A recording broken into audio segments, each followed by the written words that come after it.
This is a completely fictional cinematic story created solely for entertainment purposes. All characters, locations, organizations, and events are entirely fictional. Ethan Caldwell reached across the white linen tablecloth and tucked a loose strand of hair behind Vanessa Hale's ear. A gesture so casual, so practiced, that it told Olivia everything she needed to know about how long this had been going on. He was laughing at something Vanessa said, his hand resting over hers, his wedding ring catching the candlelight like a small, stupid joke. Olivia stood at the entrance of Claridge's Manhattan, one of the most expensive restaurants in the city, still wearing her coat, still holding her clutch, and she did not move. She did not make a sound. She simply looked at her husband of 11 years sitting across from another woman as though the rest of the world had ceased to exist. And she made a decision. Look, if this story already has your heart racing, you are exactly where you need to be. Subscribe to this channel right now and hit that notification bell so you never miss what comes next, because this story is only getting started. Drop a like and tell me in the comments what city or country you're watching from. I want to see how far this story has traveled. Now, let's go back to that restaurant. The reservation had been Olivia's idea. She had called Claridge's Manhattan 3 weeks earlier and asked for the private dining room, the one on the second floor with the frosted glass panels and the view of Fifth Avenue, because Ethan had mentioned somewhere between a Tuesday work call and a Thursday business trip that he wanted to celebrate. His firm had just closed a deal with a private equity group out of Boston, the kind of deal he had been chasing for 2 years, and he said they should do something nice, something that matched the moment. Olivia had said yes without thinking twice. She had booked the room, confirmed the menu, arranged for a bottle of Barolo to be opened and breathing by 7:30. She had even, and this part would sting her later, not with grief, but with something sharper and more humiliating, stopped at a jewelry store on Lexington Avenue that afternoon to pick up the watch she'd had engraved as a gift. To E. You built this. O. She had arrived 40 minutes early because she wanted everything to be right. The hostess at the front had smiled and told her the private room was occupied, that a reservation had come in that morning under a different name, and the manager had rerouted it. She'd apologized, offered a table on the main floor instead. Olivia had thanked her, asked for a moment, and stepped back toward the entrance to call Ethan's phone. He didn't answer. She tried again. Still nothing. The restaurant was full, the kind of Thursday night crowd that wore money quietly. Older couples who didn't need to perform, a few younger ones who did, a table of finance men in the corner who laughed too loud. Olivia walked through the main room slowly, scanning, because she had learned a long time ago not to assume. You check first. You make sure you're seeing what you think you're seeing before you do anything at all. She saw him at a window table near the back. He was facing away from the entrance, which was why he hadn't seen her come in. Vanessa Hale was facing him, and therefore, without realizing it, facing Olivia, and she looked exactly the way Olivia had always suspected she might look in a moment like this. Relaxed, comfortable, like she belonged there. She was laughing, her chin tilted down in that particular way women laugh when they want a man to feel like the funniest person in the room, and Ethan was leaning forward with his elbow on the table and his jacket pushed up at the sleeves. Olivia recognized the jacket. She had bought it for him. Brioni, charcoal, from a trip to Milan 2 years ago, when they had still been doing things like taking trips to Milan together. She stood there for what felt like a very long time, but was probably less than 15 seconds. Then she walked to the bar, sat down on a stool near the far end where the sightlines were good, and ordered a glass of still water. The bartender asked if she wanted anything else. She said no, thank you, and set her clutch on the bar and took out her phone. She was not crying. She noticed that about herself. That the thing she felt was not grief, not yet, and maybe not ever. It was more like clarity, the particular sharpening that happens when something you have half known for a long time finally steps out of the shadows and stands in front of you under good lighting.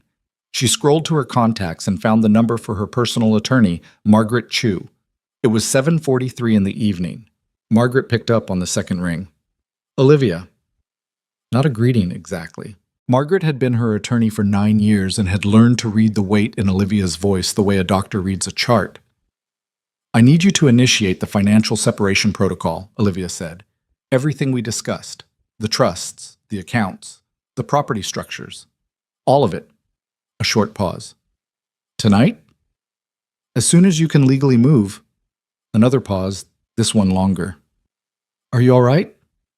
I'm sitting at the bar at Claridge's watching my husband have dinner with Vanessa Hale. She said it the way you'd read a weather report. So no, but I'm functional. Margaret said, give me an hour. Olivia said, take 40 minutes. She hung up, finished her water, and thought carefully about what she was going to do next.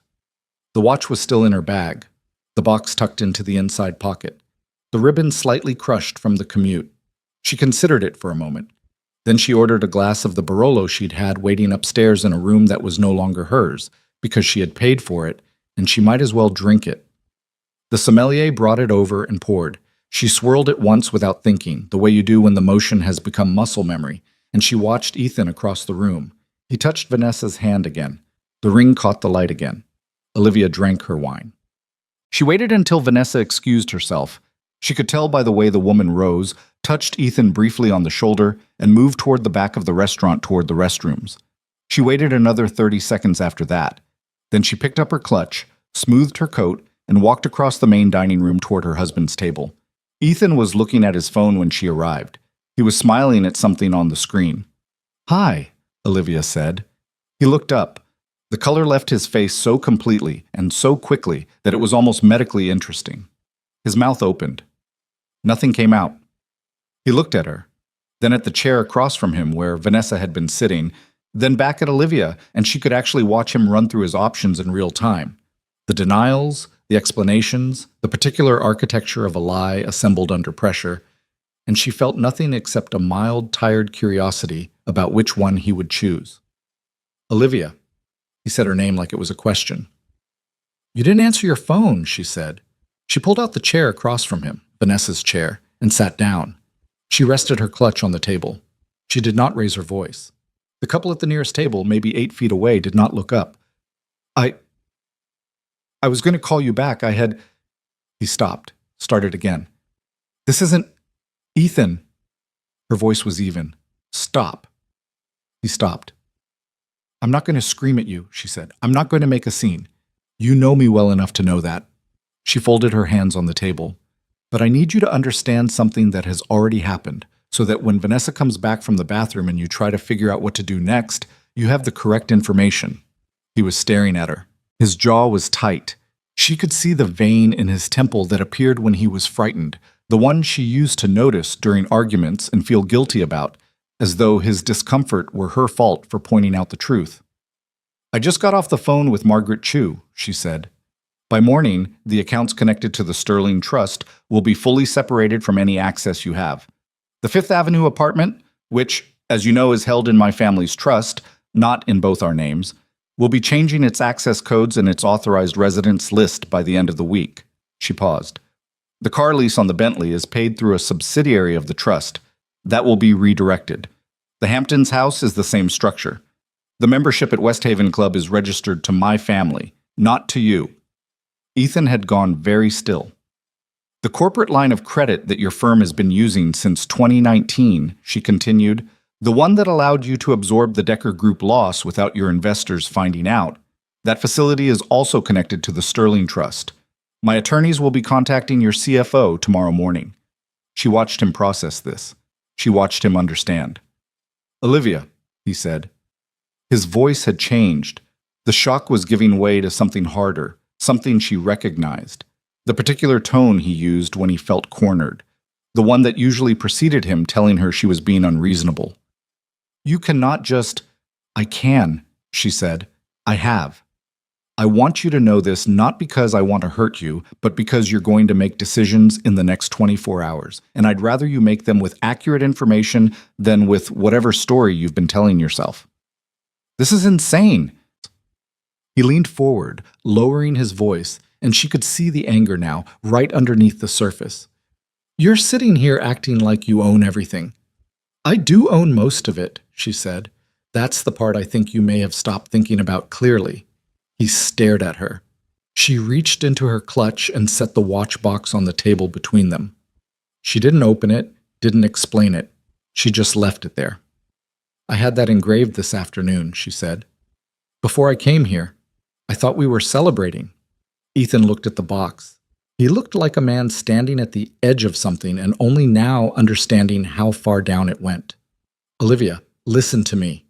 I'm going to finish my wine and go home," she said. "We don't need to do this tonight. We don't need to do it loudly or in front of anyone. But I want you to know—" She stopped, considered how to say the next part. "I'm not angry, I'm just done, and there's a difference." She heard footsteps behind her, light heels on marble flooring. Vanessa Hale stopped a few feet from the table. She was attractive in the way that required significant effort and significant money, structured in the right places, highlighted at the right angles. She looked at Olivia the way people look at something they hadn't expected to find in a room and weren't sure yet how to categorize. "I'm sorry," Vanessa said, not sounding particularly sorry. "I didn't realize—" "I'm Olivia Caldwell," Olivia said, turning to look at her. "Ethan's wife." She said it without heat, without performance, just a statement of fact. "I was just leaving." She stood, picked up her clutch, and smoothed her coat. "Please sit down. Your food will get cold." She set one hand briefly on the back of Ethan's chair as she passed, not his shoulder, just the chair, and walked across the dining room toward the entrance at a pace that suggested she had somewhere more important to be. The hostess thanked her on the way out. Olivia said goodnight. The car was waiting on the street. Not a hired car, not an Uber, but the town car she kept on retainer through her own accounts. The one Ethan had never bothered to learn the number for because he had always assumed it was just there for both of them. The driver, a quietly efficient man named Paul, who had been driving for her family since she was in her 20s, opened the door without being asked. "Home, Mrs. Caldwell?" "Yes," she said. Then, after she'd settled into the seat and the door had closed, "Actually, Paul, can you give me a few minutes before we go?" "Of course." She sat in the back of the car with the city moving around it, the headlights, the horns, the particular noise of Manhattan on a Thursday night, and she allowed herself exactly what she had been keeping in check inside the restaurant. Not tears, still not that. More like the weight of the thing. 11 years. She had married Ethan at 31, when the Sterling family money was something she carried quietly, almost apologetically, the way wealthy women are sometimes taught to carry it. Not flaunting, not weaponizing, just providing.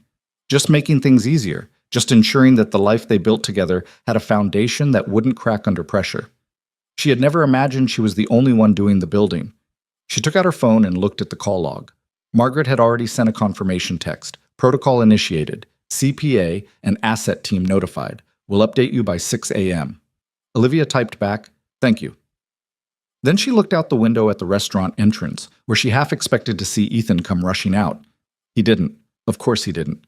He was still sitting in there, she imagined, working through the math, trying to figure out what exactly had just happened to his life and whether there was a version of the next 24 hours in which it didn't fall apart completely.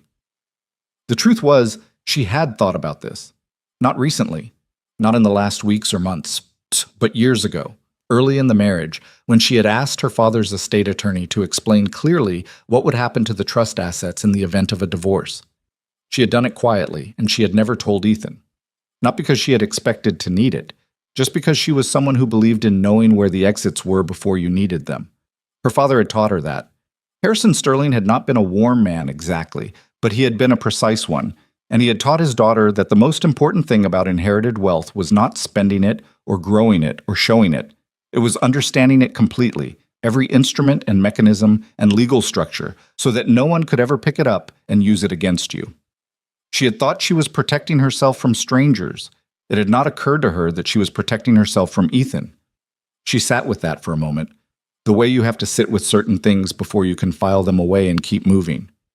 Then she said, "Okay, Paul, we can go." The Fifth Avenue apartment was 23 floors up, with a view of the park that Ethan had loved to show people. The kind of view that functioned as an accessory, something you wore at dinner parties, to announce a particular kind of life. He had moved in 3 months after they married. His previous apartment, a decent but modest 2-bedroom in Murray Hill, had been given up without ceremony, and he had settled into the Sterling apartment with the ease of a man who had been waiting for exactly this kind of space without realizing he was waiting. Olivia walked through it now the way she always walked through rooms when she needed to think. Slowly, without turning on too many lights, touching things not to move them, but just to feel their solidity. The kitchen, the den. The long corridor lined with photographs, some of which included Ethan and some of which she now noticed, really noticed, for the first time, did not. She stopped in front of one from their first anniversary. They were at a restaurant in Florence, the one with the terrace over the Arno, and Ethan had his arm around her and was squinting slightly into the sun, and she was laughing at something she couldn't remember anymore.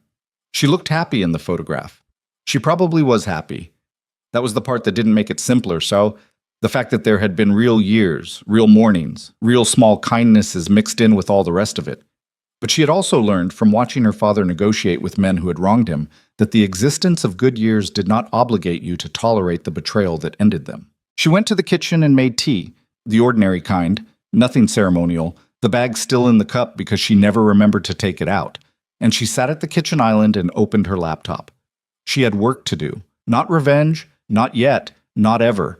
That wasn't the frame she was operating in, but there was a great deal of documentation she needed to organize, a great deal of financial history she needed to make available to Margaret's team, and the quiet hours of a Thursday night in an apartment that was still technically hers were as good a time as any to begin.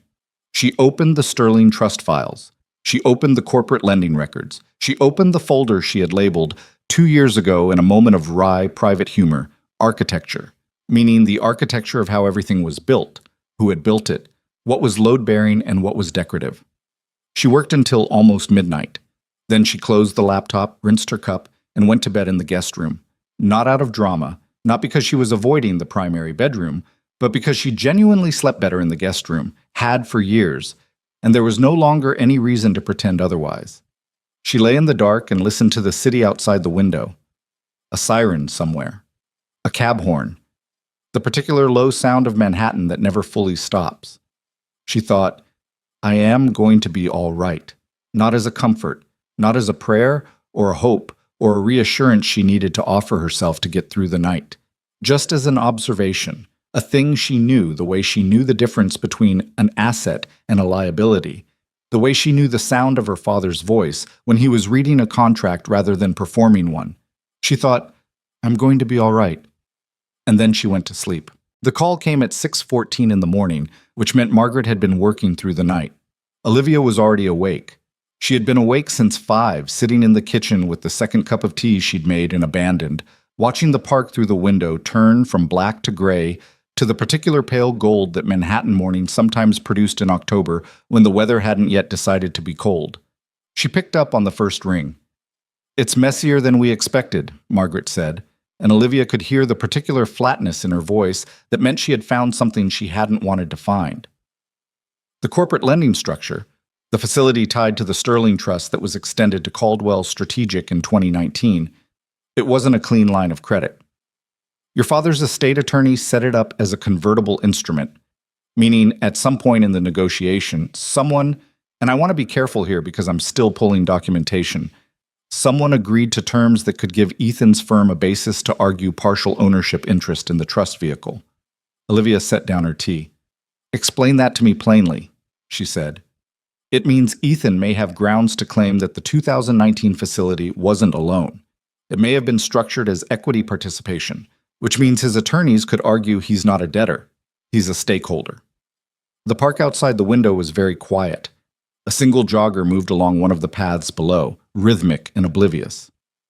Who would have agreed to that on our side? Olivia asked. That's what I'm trying to establish.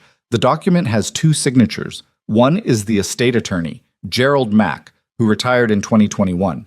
The other is a pause. It appears to be your husband's signature on behalf of a family holding entity called Caldwell Heritage Group. I know what Caldwell Heritage Group is, Olivia said. It's his parents' company, the one that was in trouble before we married. Right, and that's where this gets complicated, because the 2019 facility wasn't the first time these 2 entities intersected.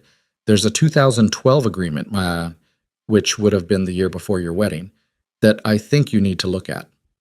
Olivia was quiet for a moment. Send me everything. Already in your inbox. Olivia, Margaret hesitated, which was not something she did often. I want to make sure you're prepared for the possibility that this is going to be more complicated than a straightforward asset separation. If Ethan's attorneys are good, and they will be, because he'll hire good ones the moment he understands what's at stake, This could get loud. Let it get loud, Olivia said. I know what I own. She hung up, opened her email, and started reading. By 8 o'clock, she had read enough to understand the shape of it. By 9, she had called her financial advisor, a dry, meticulous man named Philip Sayer, who had managed the Sterling family's investment structures for over a decade and who received the news of Olivia's impending divorce with the same expression he received all news: a slight adjustment around the eyes, a short nod, and then an immediate pivot to the practical. The 2012 agreement, he said, when she walked him through it in his midtown office, which smelled like old paper and cold coffee and had not been redecorated since approximately 2003. I was not involved in that. I know, Olivia said. That's what concerns me. Do you know who was? I think it was my father and Ethan's father, before either of us had any real involvement in the trust. She set the document on Philip's desk and pointed to the date. This was 18 months before the wedding. Philip looked at it for a long time without touching it. This looks like a rescue package, he said finally. Caldwell Heritage Group was in significant trouble in 2011. I recall hearing about it. They had exposure to a commercial real estate collapse in New Jersey, and they didn't have the liquidity to cover it. How bad was it? Bad enough that without outside capital, the company probably would have failed within 18 months. He looked up at her. Your father provided that capital. Olivia absorbed this. She looked at the wall behind Philip's desk, which had a framed photograph of a mountain she'd never been able to identify, and she thought about her father, Harrison Sterling, who had been dead for 4 years and who had never in all those years mentioned any of this. So the marriage, she said, was it? I don't know, Philip said. I genuinely don't know what was agreed to between those two men, but I think you need to find out before Ethan's attorneys find a way to use it. She took the document back, folded it precisely along its original crease, and put it in her bag. Get me everything you have on the 2012 capital flow into Caldwell Heritage, she said. Everything. By end of day. She stood up and put on her coat. Philip, does any of this change what I own? He looked at her over the top of his glasses. No, he said, but it may change how hard someone fights you for it. Dad, Ethan called at 10:37. She watched the phone buzz on the seat of the car next to her and let it go to voicemail. He called again at 10:41. This time, she picked up. We need to talk, he said. He sounded like he hadn't slept, which he probably hadn't. We are talking, she said, in person. Olivia, you can't just... She heard him stop himself, recalibrate. The anger was there, but he was trying to manage it, which meant he'd already spoken to someone, probably his business partner, Davis Chen, who was considerably smarter than Ethan about managing his own impulses. Can we meet? Somewhere private. Not the apartment. The apartment is still my apartment, she said. But fine. The lobby of the Carlyle, 12:30. I have a meeting at 2. A pause. The Carlyle. Yes. Fine. She could tell he had wanted to suggest somewhere he controlled, his office or a conference room he could populate with allies, and the Carlyle was neutral enough that he couldn't object without sounding petty. She had chosen it partly for that reason and partly because she knew the bar well and trusted the discretion of its staff, which mattered because whatever Ethan was about to say to her, she preferred to hear it somewhere that wasn't going to repeat it to page 6 by afternoon. Bob. He was already there when she arrived, sitting in one of the leather chairs near the window, his jacket slightly rumpled, looking like a man who had spent the morning reassembling himself and not quite gotten there. He stood when he saw her, which struck her as an oddly formal gesture given everything. Thank you for coming, he said. She sat down across from him without responding to that. A server appeared and she ordered coffee. Ethan said he was fine, then changed his mind and asked for water. I want to explain, he said once they were alone. You don't need to, she said. I'm not here for an explanation. Then what are you here for? I want to know about the 2012 agreement, she said, between your father and mine. The shift in his face was subtle but real. A small tightening, a recalibration. He hadn't expected that. He had come ready to talk about Vanessa, about the affair, about whatever version of the story he had prepared, and she had stepped completely around all of it and landed on the thing he'd been hoping she wouldn't find for at least a few more days. Where did you... He stopped. Olivia, that was before we were married. It had nothing to do with... It was a rescue package for your family's company, she said. My father's capital saved Caldwell Heritage from insolvency. A year and a half before our wedding. She kept her voice low and steady. The couple at the next table was absorbed in their own conversation. I want to know what was discussed between our fathers in exchange for that.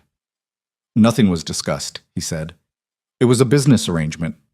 A business arrangement between two men whose children then got married 12 months later. That's a coincidence. She looked at him.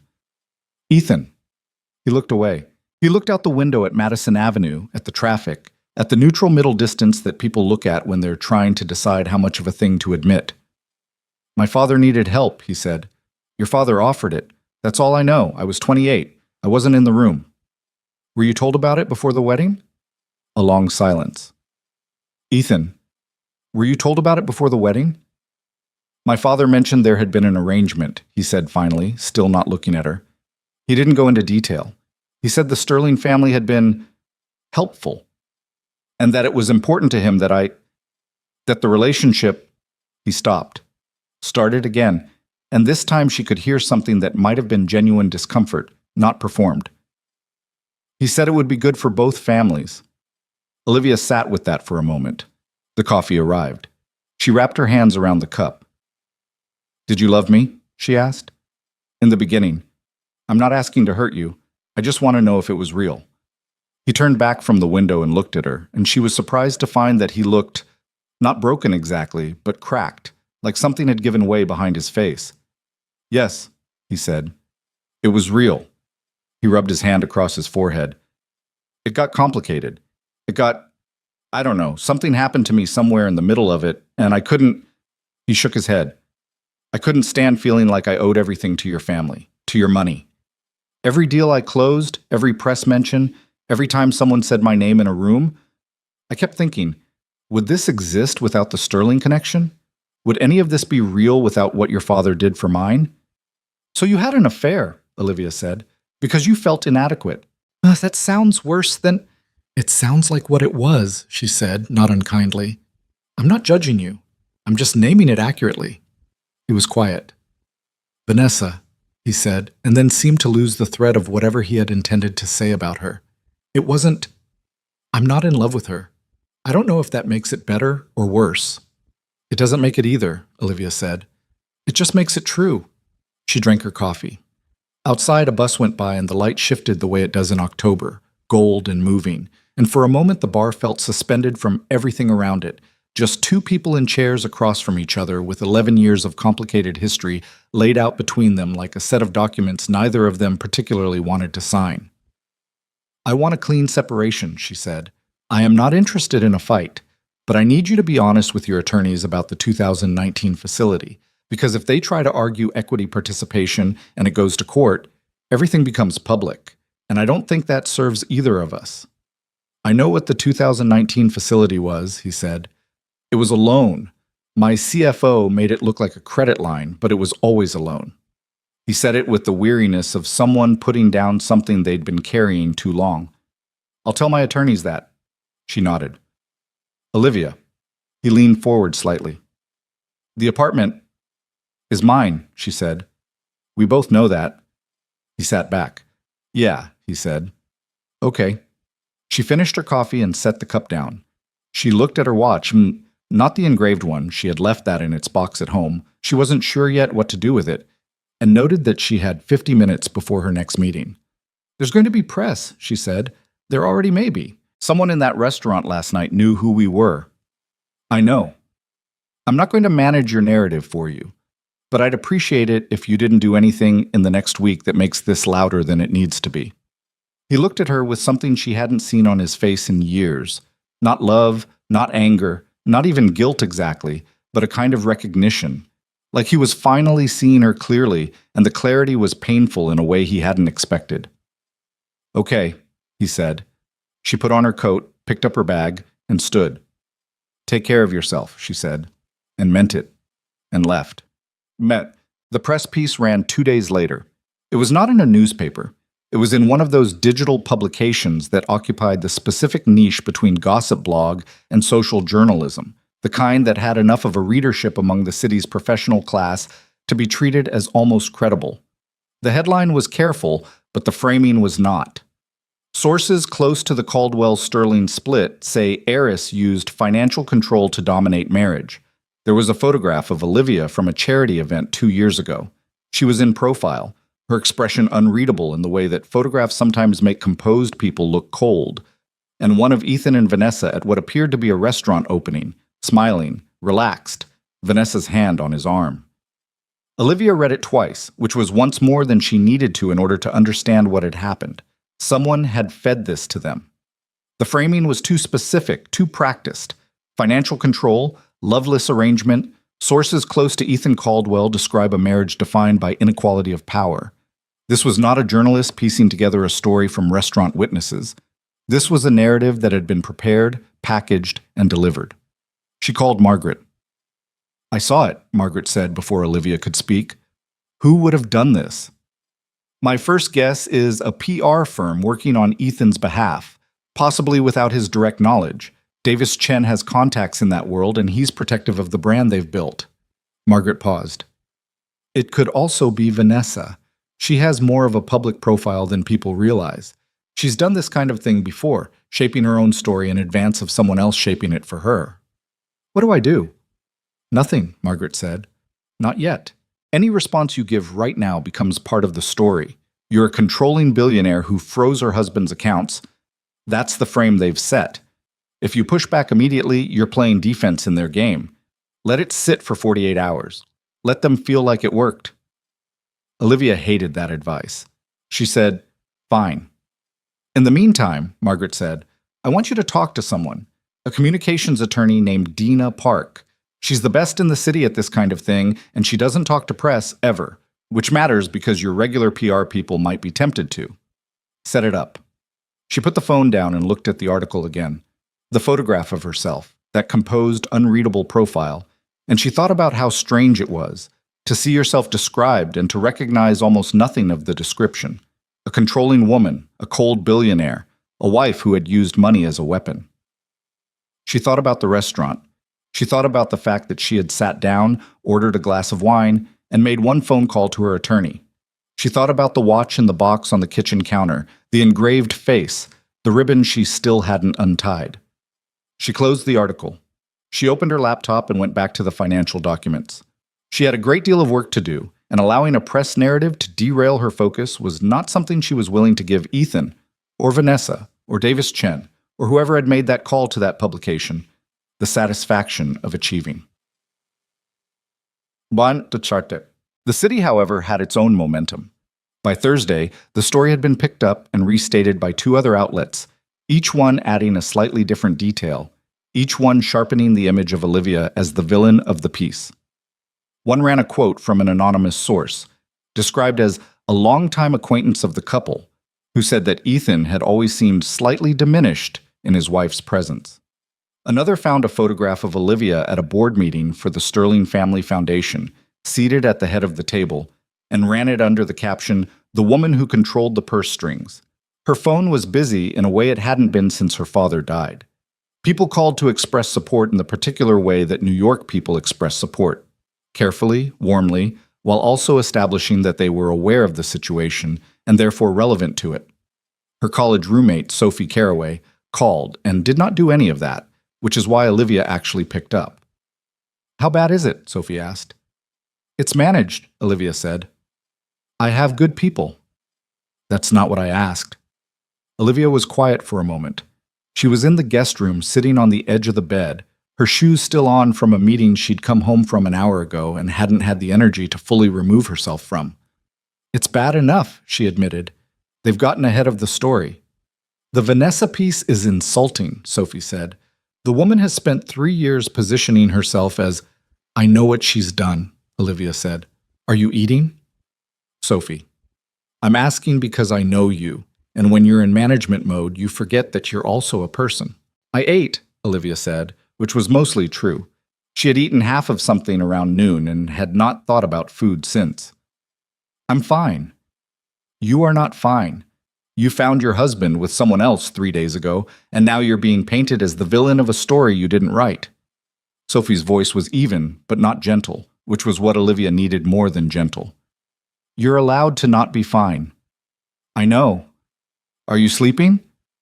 Better than I expected, Olivia said, which was true. The guest room was quiet, the bed was good, and she found that exhaustion had a way of settling the mind when the mind had already made its decision. There was nothing left to agonize about in the dark. The decision had been made. What remained was execution. Do you want company? Sophie asked. Not yet, Olivia said. Maybe next week. Okay, I'm here. Call me when it's not about logistics. She hung up and sat a moment longer on the edge of the bed. The apartment was very quiet. It was the kind of quiet that happens in a large apartment when it has always, for years, been lived in by two people and suddenly isn't. Not unbearable. Not even particularly sad. Just noticeable. The way the weight distribution of a room changes when something large is removed from it. She took off her shoes. She ordered dinner. She ate it at the kitchen island with a glass of wine and a legal brief Margaret had sent over, and the city outside the window did what it always did, which was continue without her permission and without her participation, indifferent and luminous and entirely occupied with itself. Dina Park was nothing like what Olivia had expected. She had expected someone polished and strategic and visibly expensive, the kind of person whose entire manner communicated that they had seen this before and were not particularly impressed by it. What she got was a compact woman in her early 50s in a blazer that needed ironing, with reading glasses on a chain around her neck, and the unhurried confidence of someone who had never once in her professional life needed to perform authority because she actually had it. Here's the thing about what they've done, Dina said, settling into the chair across from Olivia in Margaret's conference room, not bothering with small talk. They moved fast because they were scared. The speed of this narrative is a tell. They didn't have time to be subtle because they knew you'd taken steps they weren't prepared for. She set a printed copy of the initial article on the table and tapped it twice. This framing, controlling billionaire loveless marriage, this is defensive positioning. They're trying to make you look like the aggressor before you've done anything publicly. I haven't done anything publicly, Olivia said. I know, which is why their version is currently the only one. Dina leaned back. We're not going to respond directly. We're not going to issue statements. What we're going to do is make sure that when you do appear publicly, you appear as you actually are, and the contrast between that and what they've described does the work for you. What does that mean, practically? It means there's a board meeting for the Sterling Family Foundation next month. You chair it. You appear, you participate, the people in that room see who you are. And some of them talk to the press because that's what people do. She looked at her glasses chain. It also means the charity gala in December, the one your family has hosted for 20 years. You attend. You don't avoid it. You don't modify it. You don't give any indication that any of this has changed who you are or what you do. Ethan will be at that gala, Olivia said. I know. Dina looked at her steadily. Is that a problem? Olivia thought about it honestly, which was what the question deserved. No, she said. Good. Dina picked up her notepad and wrote something. In the meantime, I need you to be invisible in the right ways and visible in the wrong ones for them. No social media. I assume that's already your position. I'm barely on it. Keep it that way.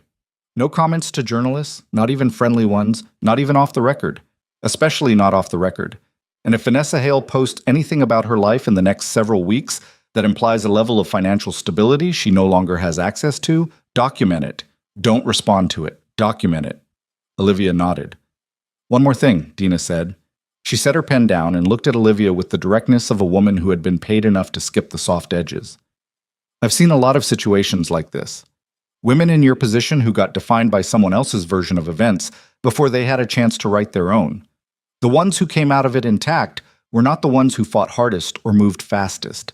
They were the ones who were most consistently, recognizably themselves. She paused. Can you do that? Olivia held her gaze. That's the one thing I've always been able to do. Dina almost smiled. Then we'll be fine.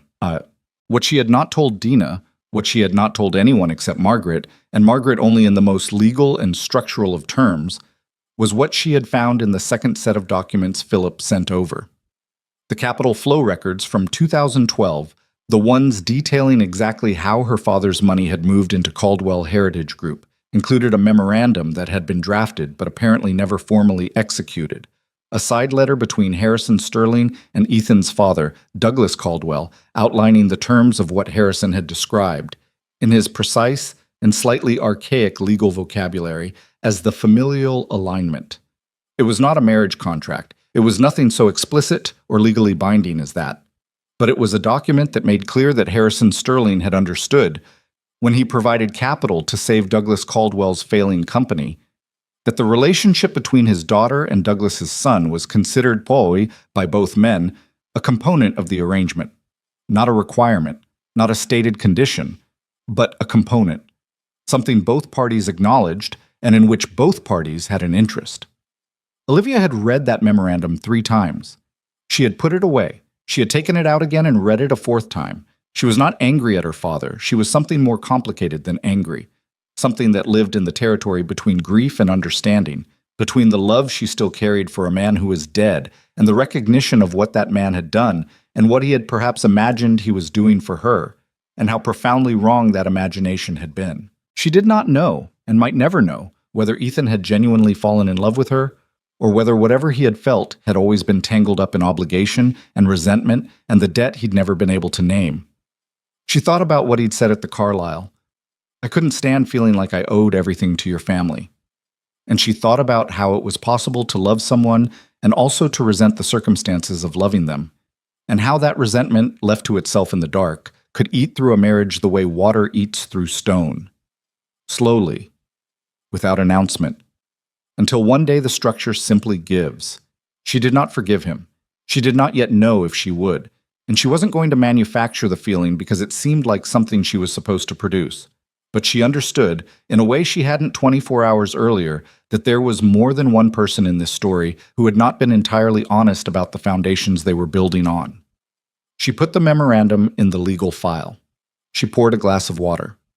She stood at the kitchen window and watched the park, and thought about what it meant to know the truth about something and still not know what to do with it. She thought, her father had believed he was taking care of her. He had been wrong about what that meant, but the intention had been, in its flawed and controlling way, love. She thought, that didn't change anything she had decided, but it changed how she understood what she was navigating. She turned off the kitchen light and went to bed. The documents arrived on a Tuesday, which felt wrong for the kind of news they contained. Tuesday being an ordinary, midweek sort of day with no particular weight to it, the kind of day on which nothing important was supposed to happen. Philip Sayers' associate, a young woman named Claire who communicated exclusively by email and never used more words than necessary, sent a single message at 11:47 in the morning. Additional records located in the Caldwell Heritage filing, flagged for your attention, forwarding to Miss Chu as well. Olivia was in a cab on the way to a lunch she had already decided she didn't want to attend when the notification came through. She opened the attachment, read 3 paragraphs, and told the driver to take her back to the apartment instead. What Philip's team had found was not, technically, new information. It was old information, very old, the kind that had been sitting in a filing cabinet in a storage facility in White Plains for 12 years, misfiled under a subsidiary name that no longer existed, which was either a remarkable administrative accident or something that had been arranged to look like one. What it contained was a series of internal communications between Douglas Caldwell and the attorney who had structured the 2012 rescue package, Gerald Mack, the same estate attorney who had retired in 2021 and whose signature appeared on the convertible instrument Margaret had flagged in the first days of the separation. The emails were mundane in their language and devastating in their content. Douglas Caldwell had not merely received capital from Harrison Sterling in 2012. He had, according to the internal correspondence, actively solicited it, had approached Harrison through a mutual acquaintance in the spring of 2011, at the point when Caldwell Heritage's commercial real estate exposure had become impossible to conceal from its creditors, and had framed the conversation not as a business negotiation, but as a personal one. The emails between Douglas and Mack discussed, in the careful and slightly euphemistic language of men who understood that what they were doing was better not said plainly, the value of formalized family connection as a mechanism for securing long-term trust between the two entities. One email, dated August 2011, used the phrase the children's relationship as a stabilizing factor. Another, from October of that year, referred to the expected timeline of personal developments in a way that made clear both men understood exactly what was being discussed. By the time Harrison Sterling had agreed to provide the capital, Ethan and Olivia had been dating for 4 months. She read all of it standing in the elevator of her building, her coat still on, her bag still on her shoulder.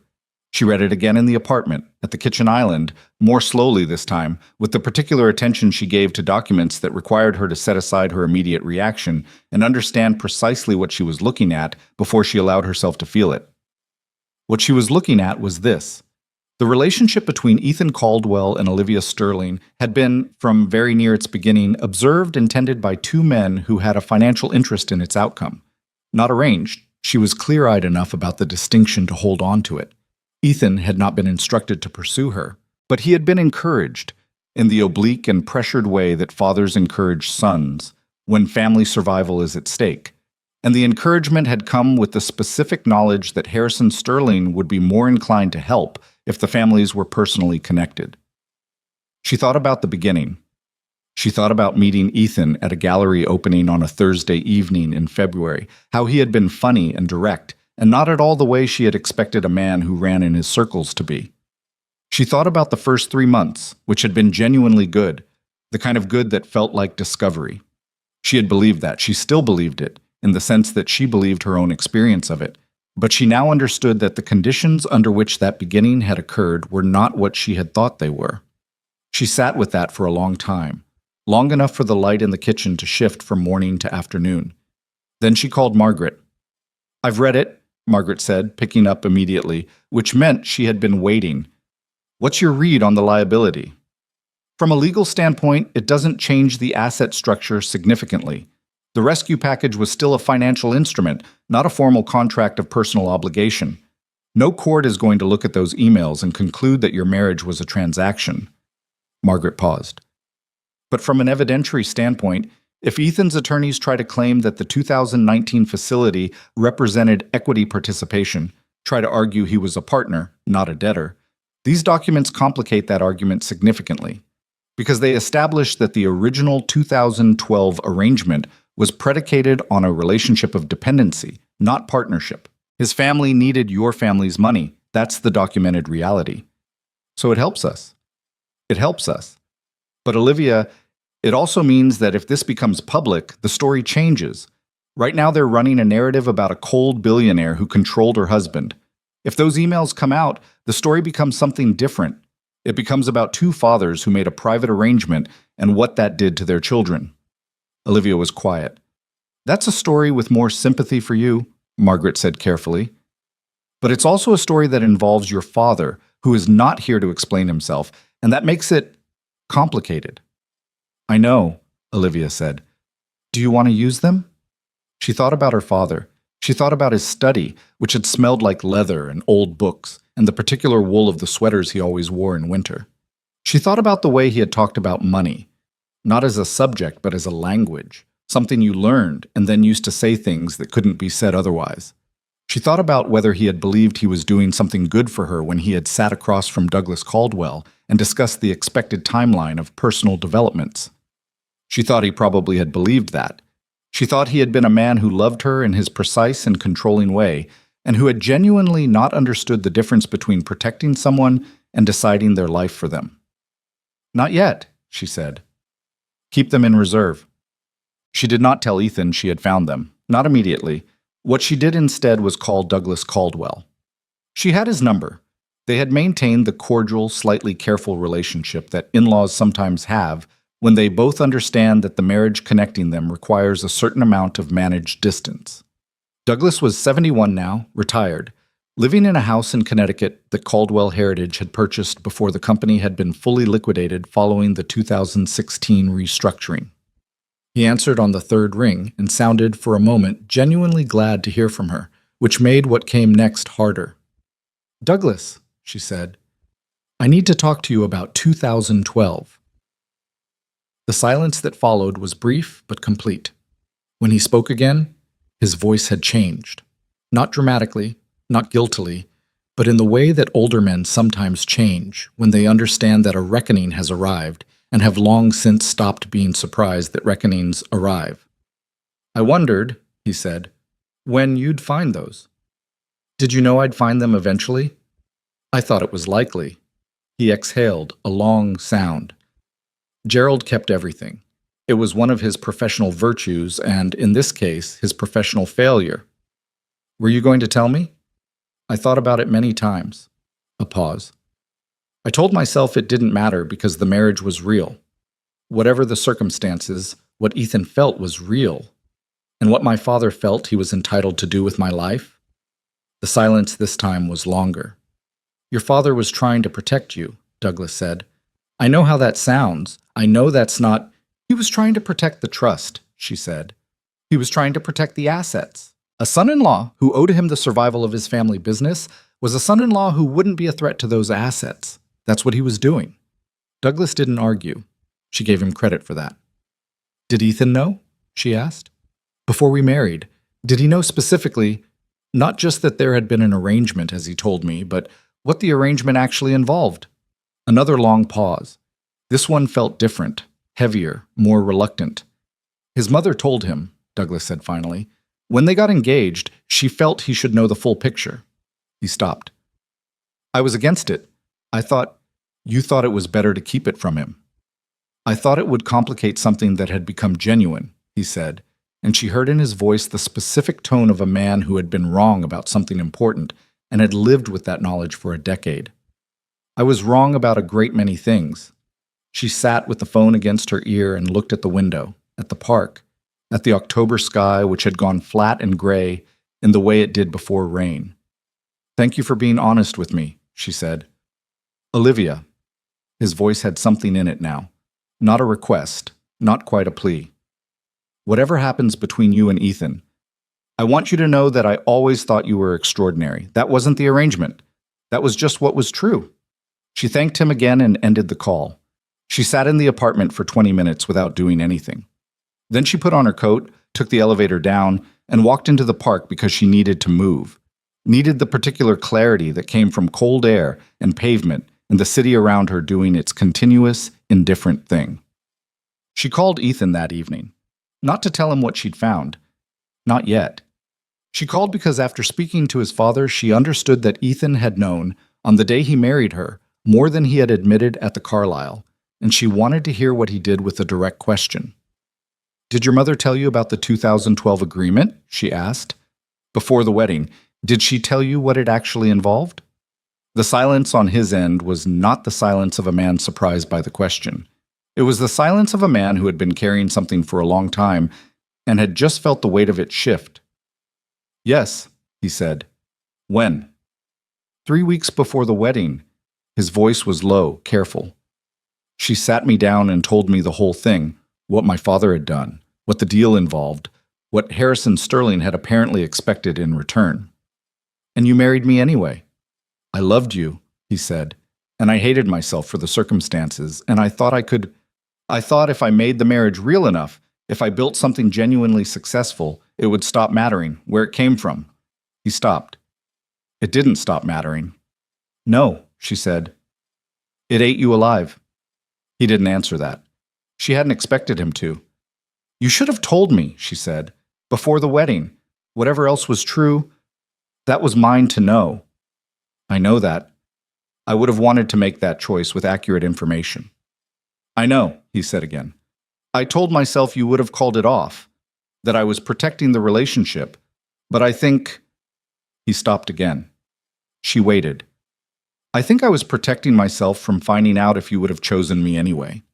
She thought about the woman she had been at 31. She thought about whether, if someone had sat her down 3 weeks before her wedding and explained the full architecture of what had been arranged between her father and her fiancé's father, she would have walked away. She honestly didn't know. And the not knowing was its own particular kind of loss, not of the marriage itself, but of the version of herself who might have made a real choice about it. I have to go, she said. My attorneys will be in touch about the settlement documents. Olivia. Ethan. Her voice was even. I don't have anything left to say tonight. She hung up and stood in the kitchen for a moment with the phone in her hand. Then she poured a glass of water and drank it and went to find something to eat because Margaret had sent another set of documents that required her attention by morning, and she had work to do. Botsy. She met with Ethan's attorneys 9 days later in a conference room at Margaret's firm. They were exactly what she had expected: sharp, expensive, working the angles, and for the first 40 minutes they performed the particular theater of legal negotiation that is designed to make the other side feel that cooperation is generosity. They circled the 2019 facility. They tested the edges of the convertible instrument argument without committing to it, watching to see how Margaret responded, looking for the place where Olivia's position might have a soft center. It didn't. Margaret had prepared the counter-documentation with the thoroughness of someone who had been doing this for 25 years and had very little patience for men who confused posturing with leverage. She laid out the asset structure, the trust instruments, the corporate lending records, the full and factual history of what the Sterling Capital had built and what it had not. She was polite. She was entirely without warmth. The lead attorney, a man named Gerald Foss, who wore his authority in his shoulders, leaned forward at one point and said, "Ms. Sterling has benefited significantly from Mr. Caldwell's business relationships and his public profile during the course of this marriage. We'd argue that the Sterling Trust's returns over the last decade reflect in part the value he brought." "We'd argue the opposite," Margaret said, "and we'd have considerably more documentation to support it." Foss smiled the way people smile when they're deciding whether to escalate. "There's also the matter of certain personal correspondence. If you're referring to the 2011 communications between Douglas Caldwell and Gerald Mack," Margaret said, "we have those." The room shifted. It was a small shift, the kind most people might not have noticed. A slight adjustment in how Gerald Foss was sitting, a quick exchange of glances between him and his junior associate. Olivia noticed. She had been watching for it. "We're not interested in making those public," Margaret continued. "We're not interested in making anything public. What we're interested in is a clean, complete, and final separation of every financial instrument connecting Mr. Caldwell to the Sterling Trust, and a written acknowledgement that the 2019 facility was a debt, not an equity instrument. In exchange for those things, we will proceed without litigation." Foss looked at Olivia directly for the first time in the meeting. She met his eyes and said nothing, which was the appropriate thing, and he seemed to understand that. The meeting ended 90 minutes later without resolution, but with the clear sense that resolution was closer than it had been before they walked in. Margaret called it a productive first session. Olivia called it the beginning of the end of something. The first indication that the public narrative was beginning to turn came from an unlikely source. A journalist named Patricia Holt, who wrote a column in a financial publication that Olivia had been reading since her 20s, reached out to Dina Park with a request for a brief background conversation. Nothing on the record, no quotes attributed. Dina had said she would pass it along. "She's not writing about the divorce," Dina explained. "She's writing about the broader pattern of how women with inherited wealth get characterized in the press when marriages end. She's interviewed 7 other women in the last month. Your name came up in the context of the initial coverage, but she's not writing about you specifically. What does she want to know? How the framing works, who benefits from it. She's asking background sources whether the controlling billionaire narrative has a template." Dina looked at Olivia over her ironing-challenged blazer. "She's a fair journalist. She's not going to write a hit piece in either direction. But if you were willing to speak with her background, not to set a record straight, just to provide context about how these narratives get built, I think it would be worth your time." Olivia thought about it. "What do I get from it?" "Nothing immediate. But Patricia Holt's column is read by the people who matter in this city, and they all understand how to read between the lines of a piece like this." Dina paused. "Right now the story about you is one note. A woman who freezes her husband's accounts the night she catches him at dinner is a woman who was waiting for an excuse to use power she'd been stockpiling. That's the story. Patricia's piece doesn't rewrite it, but it provides people with a framework to question it." "Set it up," Olivia said. The conversation with Patricia Holt lasted 45 minutes and covered, in the careful language of background sourcing, the mechanics of how a financial narrative becomes a personal one, how legal instruments that protect assets become characterized as weapons in the press, how women who understand their own money are described as controlling, while men who depend on someone else's money are described as self-made. Olivia did not talk about Ethan. She did not talk about Vanessa. She talked about structures, financial, legal, reputational, and how they functioned differently depending on who was inside them. Patricia Holt listened, asked precise questions, and thanked her at the end with the specific warmth of a journalist who had gotten something genuinely useful. "One off-the-record question," Patricia said as they were finishing. "I may not answer it," Olivia said. "Fair enough. When you called your attorney that night at the restaurant, was it anger or was it something else?" Olivia considered the question seriously, the way it deserved. "It was information," she said. "I had information that changed what was true about my situation. I gave that information to someone who knew what to do with it." She paused. "If my husband had called me to say the deal fell through, I wouldn't have called my attorney in grief. I would have called him to say, let's figure out what comes next." That night was the same thing, a change in conditions, a necessary response. Patricia was quiet for a moment. "That's the most honest answer I've gotten from anyone in a month," she said. What happened next did not happen quickly, because real things rarely do. The settlement negotiations continued through November in the patient, grinding way of legal processes that involve significant money and significant pride on both sides. Gerald Foss tried 3 more angles on the 2019 facility and found each one blocked. He tried once, obliquely, to suggest that the existence of the 2011 correspondence represented a kind of shared culpability between the two families, and Margaret had looked at him with the expression of a woman who had heard better arguments from first-year law students and moved on without dignifying it. Ethan, as far as Olivia could tell from the secondary information that filtered through attorneys and mutual acquaintances, was not doing well. He had moved into a corporate apartment in Tribeca, the kind of furnished temporary space that people use when they are between permanent situations. And the Caldwell strategic deal with the Boston Equity Group had stalled, partly because the partner the firm had been courting had read the press coverage and decided, with the particular risk aversion of institutional money, that the situation introduced instability he wasn't comfortable with. Davis Chen had called Margaret's office twice, ostensibly about technical aspects of the corporate separation, but more plausibly to understand whether Olivia intended to take further action against the firm. Margaret had been polite and definitive. The Sterling Trust had no claims against Caldwell Strategic as an entity, only against the specific financial instruments Ethan had used personally. If the firm's deals were falling apart, that was not her client's problem. Vanessa Hale had posted, during the first 2 weeks of the public narrative, a series of photographs on her social media that tracked with remarkable consistency the life of someone who was doing extremely well. Restaurant dinners, a weekend in the Berkshires, what appeared to be a new piece of jewelry on a particular Thursday. By the 3rd week, the restaurant dinners had become less frequent. By the 4th, the posts themselves had slowed in a way that anyone paying attention, and Olivia, on Dina's instructions, had someone paying attention, would recognize as the adjustment period when a financial arrangement changes. The Berkshires house, it turned out, had been booked on a credit card connected to a corporate account of Ethan's. That account was one of 3 that had been frozen pending the settlement.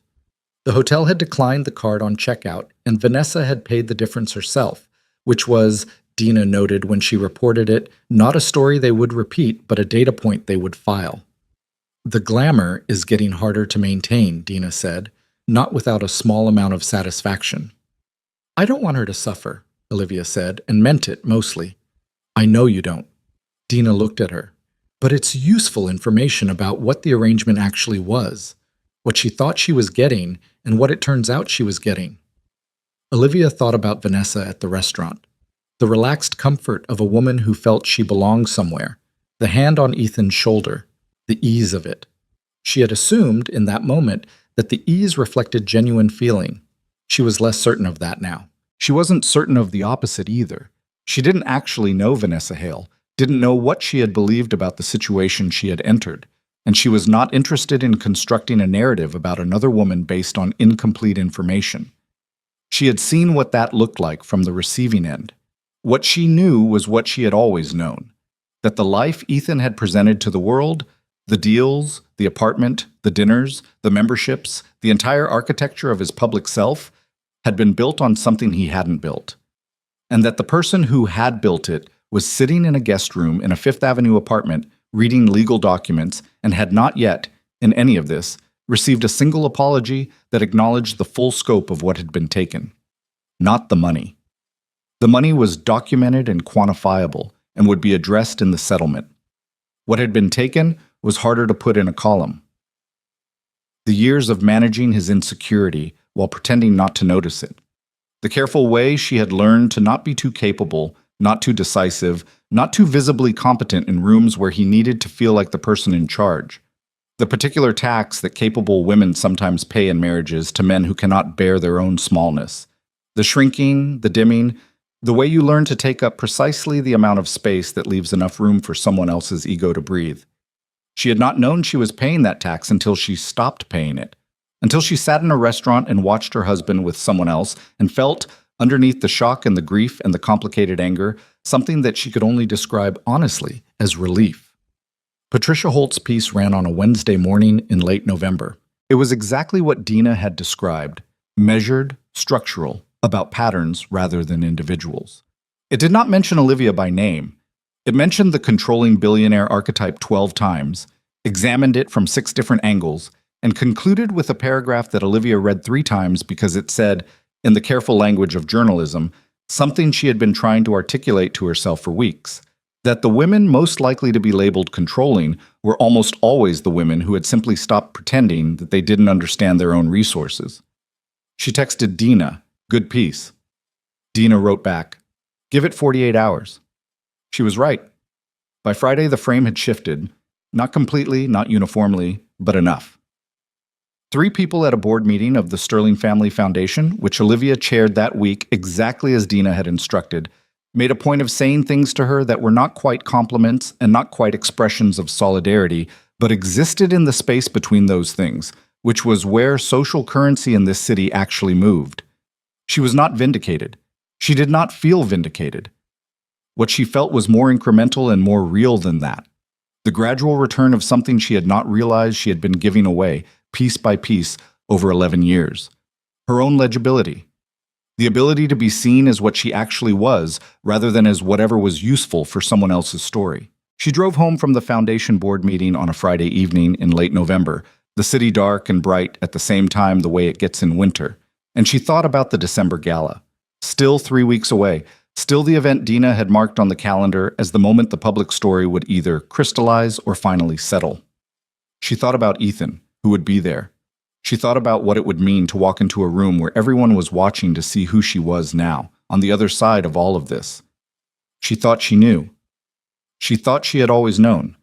She had just spent 11 years being slightly less sure of it than she should have been, and the months ahead were going to be, among other things, the process of getting that certainty back without making it into armor, without letting what had happened to her marriage turn into bitterness that replaced one kind of narrowness with another.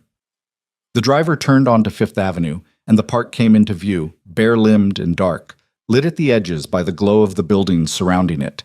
She had work still to do. The settlement was not finished. The foundation gala was not finished. The version of herself that came after all of this was not finished, was barely begun. But she noticed, sitting in the back of the car with the city moving around her, no longer waiting for any of it to resolve before she allowed herself to inhabit it. She was already there. She had been there the whole time. She just hadn't had the space to notice it until now. The invitations to the Sterling Family Foundation.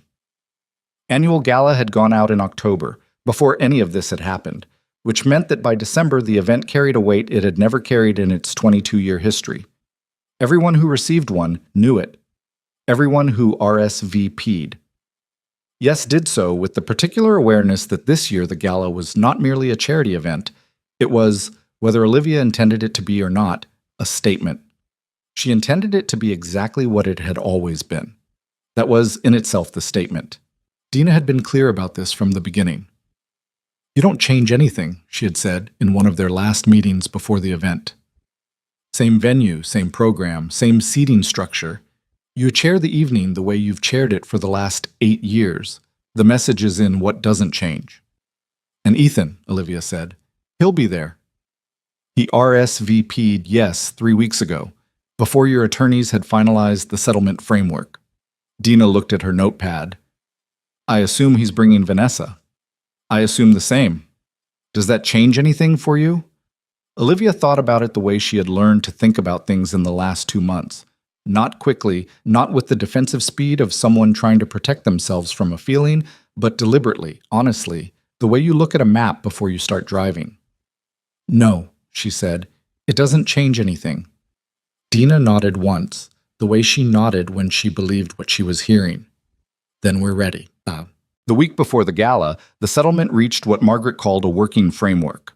Not final, not signed, but structurally agreed upon on all the points that mattered. The 2019 facility was formally acknowledged as a debt instrument.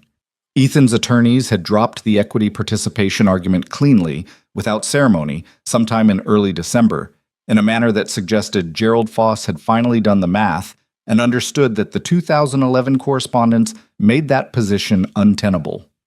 The Fifth Avenue apartment remained in Olivia's trust. The Hamptons house, which had been the one genuinely contested item, Ethan had spent real time there, had hosted clients there, had in some legitimate sense made it part of his professional identity, was resolved through a buyout structure that acknowledged his use of the property without conceding his ownership of it. He'll pay it back over 7 years, Margaret explained, going through the framework in her office 2 days before the gala. At market rate interest. It's structured as a formal debt obligation, not a settlement payment, which means it's on the record in a way that matters. And Caldwell Strategic? The corporate separation is clean. The Sterling Trust has no further exposure to the firm, and the firm has no further access to Sterling-adjacent credit facilities. Margaret set down her reading glasses. His Boston deal, by the way, has apparently been restructured with a different capital partner. Smaller terms. Davis Chen has been managing the investor relationships. Good, Olivia said, and meant it without irony. She did not want Ethan's firm to fail. She had never wanted that. What she had wanted was accuracy. A clear account of what was hers and what wasn't, what had been built by whom and on what foundation. And the settlement, imperfect as all settlements were, was moving toward that. There's one more thing, Margaret said, in the tone she used when there was one more thing she had been deciding how to raise. Ethan's attorney contacted me yesterday with a personal request, not a legal one. Ethan is asking if you would be willing to speak with him briefly at the gala, privately. Not about the settlement, that's done through us. Something personal. Olivia looked at the window. Outside, the December sky was low and gray, threatening the kind of wet snow that Manhattan got in early winter that turned to slush before it was finished falling. Did he say what about? No, Gerald Foss made it clear it was not a legal matter and that it was entirely at your discretion. She thought about it. Tell them I'll consider it, she said. Tell them I'm not making any commitments about my schedule that evening. Margaret wrote something. That's exactly the right answer, she said. The gala was held at the Whitmore, a venue on the Upper East Side that the Sterling Foundation had used for 11 of the last 22 years.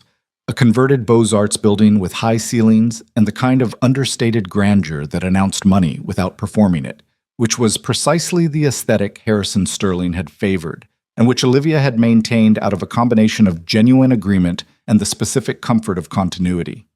The Foundation's work focused on financial literacy programs for women and girls, which had been her mother's original cause, and which Olivia had expanded significantly in the last decade, funding programs in 14 cities and a scholarship endowment that now supported over 300 students annually. She arrived at 6:45, 15 minutes before guests. Paul drove her, as always. She wore black as she often did for this event. Not as a statement, just because black worked in a room like the Whitmore, and she had never been interested in using her appearance as a narrative. The dress was good without being conspicuous. Her jewelry was real without being excessive. She looked like herself, which was what Dina had asked for, and what she had intended anyway. The Foundation's events director, a competent and mildly anxious woman named Rose, met her at the entrance with the evening's final run of show, and a look that communicated the particular tension of someone who had been managing other people's worry about this event for weeks, and was now very relieved to see the principal arrive looking composed. Everything's on track, Rose said. The tables are set, the AV team has done 2 run-throughs, and the kitchen confirmed the dietary adjustments for Table 7. The Brennan Foundation people at Table 7? Yes, and the honoree's family has arrived. They're in the green room. She's nervous. The honoree this year was a woman named Carmen Reyes, 53 years old, who had built a nonprofit financial counseling center in the South Bronx over the course of 12 years and had grown it from a one-room operation with 2 volunteers to a full-service organization serving over 2,000 families annually. She was nervous because she was not a person who gave speeches in rooms like the Whitmore, and Olivia had made a point of speaking with her twice in the lead-up to the event to make clear that the room would be full of people who were supposed to be impressed by her and not the other way around. Olivia went to the green room first before doing anything else. Carmen Reyes was sitting on a small sofa in her formal wear with the specific posture of someone who wasn't used to formal wear, her hands folded in her lap, her daughter beside her. She stood when Olivia came in, and Olivia shook her hand and immediately said, "Please sit down. You don't have to do that," and sat in the chair across from her. "How are you feeling?" Olivia asked. "Terrified," Carmen said, and then laughed, a short, real laugh that broke the formality of the room.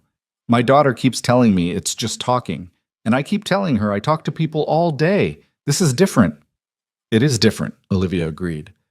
"But the thing about this room is that everyone in it has already decided to respect you before you open your mouth. The award is the verdict. The speech is just evidence." She paused. "Talk about your first client, the first family who came to you. Keep them in your head the whole time and talk to them." Carmen looked at her for a moment. "That's actually helpful," she said. "I've been doing this for 8 years," Olivia said. "Trial and error." She left the green room and moved through the venue, doing what she always did in the hour before the doors opened, checking not the things Rose had already checked, but the things that Rose didn't know to check. The small calibrations of atmosphere that made the difference between an event that functioned and one that felt right. The temperature of the room. The height of the floral arrangements at the tables near the stage, which needed to be low enough that the people seated there could see the podium. The lighting on the stage itself, which a previous AV team had once set too warm, in a way that made every speaker look slightly unwell. She was doing this, standing at the edge of the stage looking at the lighting angle, when she heard someone come into the room behind her and knew, without turning around, from the specific sound of those footsteps on the Whitmore's old parquet floor, who it was. She turned. Ethan was standing at the entrance to the main room, in a dark suit, alone. He looked not good exactly. He looked like a man who had lost something and was still calculating the full extent of what it was. He had aged in the 2 months since the restaurant, not dramatically, but visibly, in the way that stress ages people when they've been pretending to be fine. "You're early," she said. It was not an accusation. It was just true. "I wanted to—" He stopped, looked at the room, the tables, the stage. "You've always made this look effortless." "I never said that enough."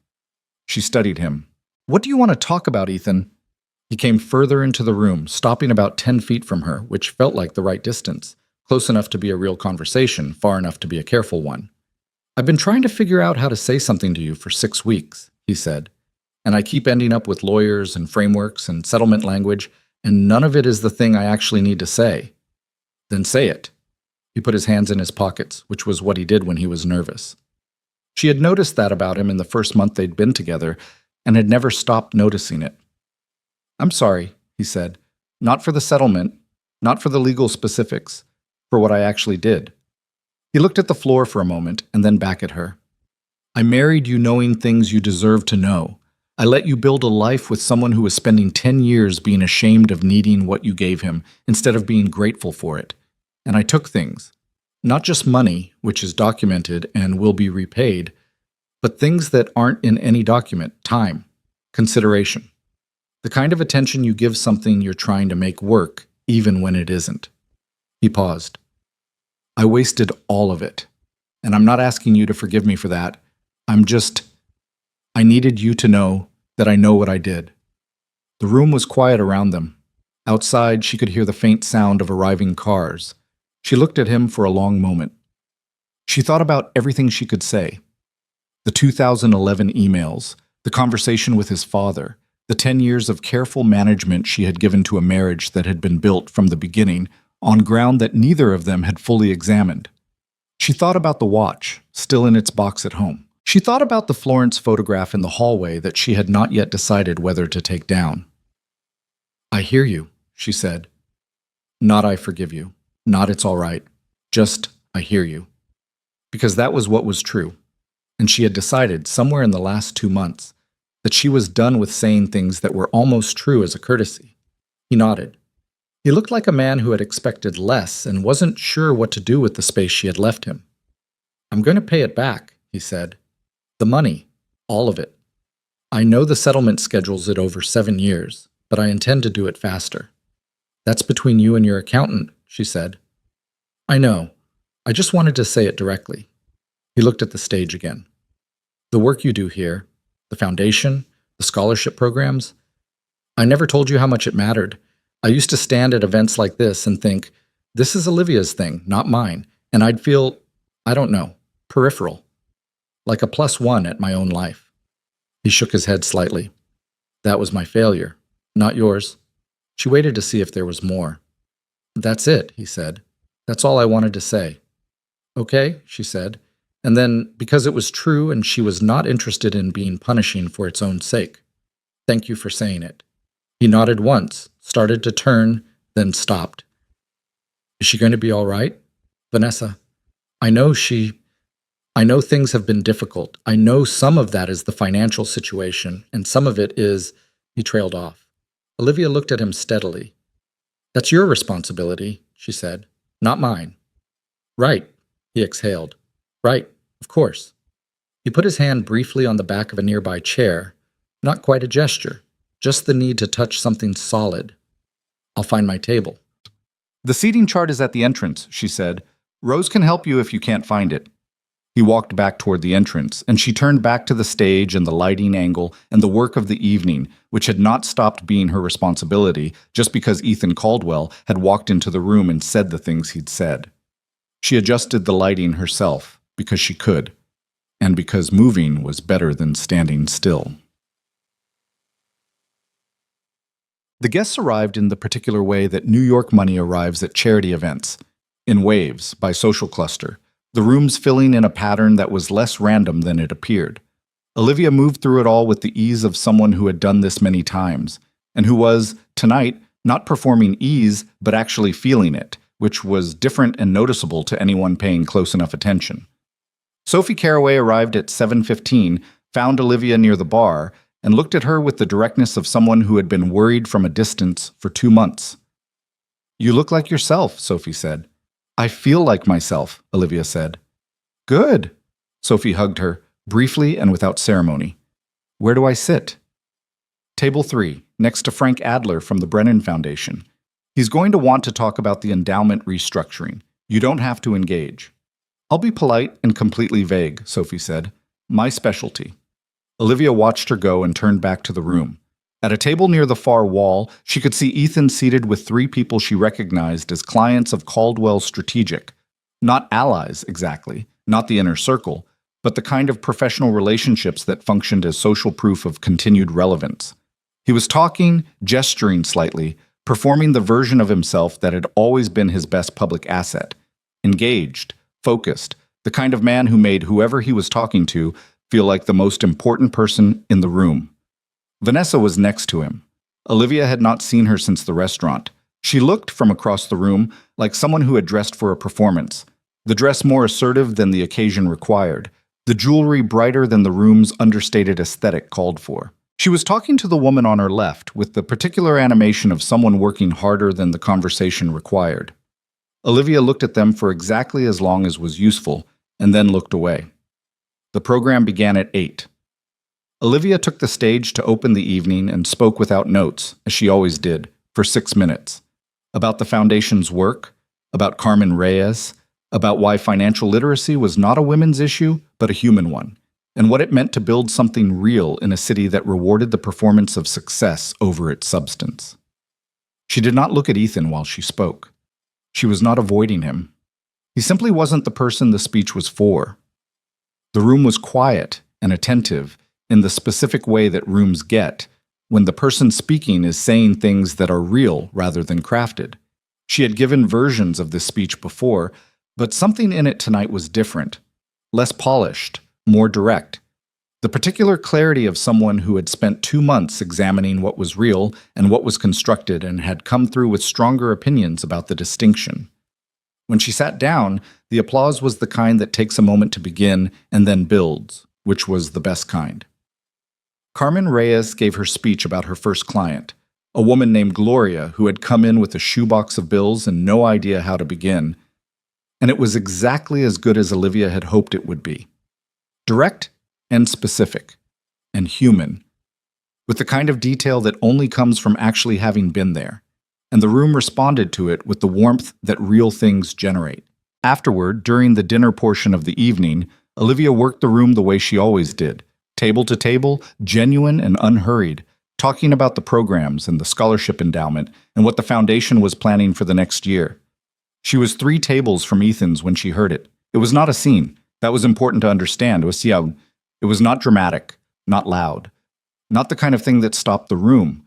It was a small thing that happened in the margin of the evening, the kind of thing most people didn't notice. A hotel staff member, one of the Whitmore's event coordinators, young, visibly uncomfortable, approached Ethan's table and spoke quietly to him. Ethan's expression shifted. He leaned in, said something, listened to the response, and then sat back with the particular stillness of a man absorbing unwelcome information. Vanessa, who had clearly heard some portion of it, leaned toward Ethan and said something in a low voice. He shook his head. She said something else. He put his hand briefly on her arm, the gesture of someone managing rather than comforting. Olivia learned what had happened later from Rose, who heard it from the event coordinator, the hotel suite that had been booked for the post-gala evening, a standard executive suite, the kind that clients of certain standing sometimes reserved for New York events, had been attempted on a corporate card that had been declined. The card was connected to a Caldwell strategic account that had been restructured following the corporate separation from the Sterling Trust. The coordinator had come to confirm an alternative payment method. The suite would have cost $3,800 a night. It was not, in any absolute sense, an unaffordable amount for a man like Ethan Caldwell, but the specific card, the specific account, the specific declined transaction, in the specific venue where every significant person in his professional world was currently eating salmon and discussing charitable giving, the geometry of it was exact. Vanessa excused herself from the table 20 minutes later. She did not come back. Ethan remained at the table for the rest of the dinner, talking to his clients, performing the version of himself that the evening required. Olivia gave him credit for that. It was not easy, and he did it without visible collapse. But she noticed from across the room that the animation in him had flattened slightly. The specific quality of a man who is managing rather than inhabiting the evening he's in. She did not gloat. She was not built for gloating, and she would not have known how to begin even if she had been. But she did think, standing at table 6, talking to a woman who ran a community bank in Brooklyn, half listening and half watching the room, that there was a particular kind of truth that could not be managed or narrated or PR'd away. The truth of what things actually cost. The truth of what had been holding a certain life together and what happened when it was removed. The architecture, finally, fully visible. She was at the bar getting water at 9:45 when Davis Chen appeared beside her.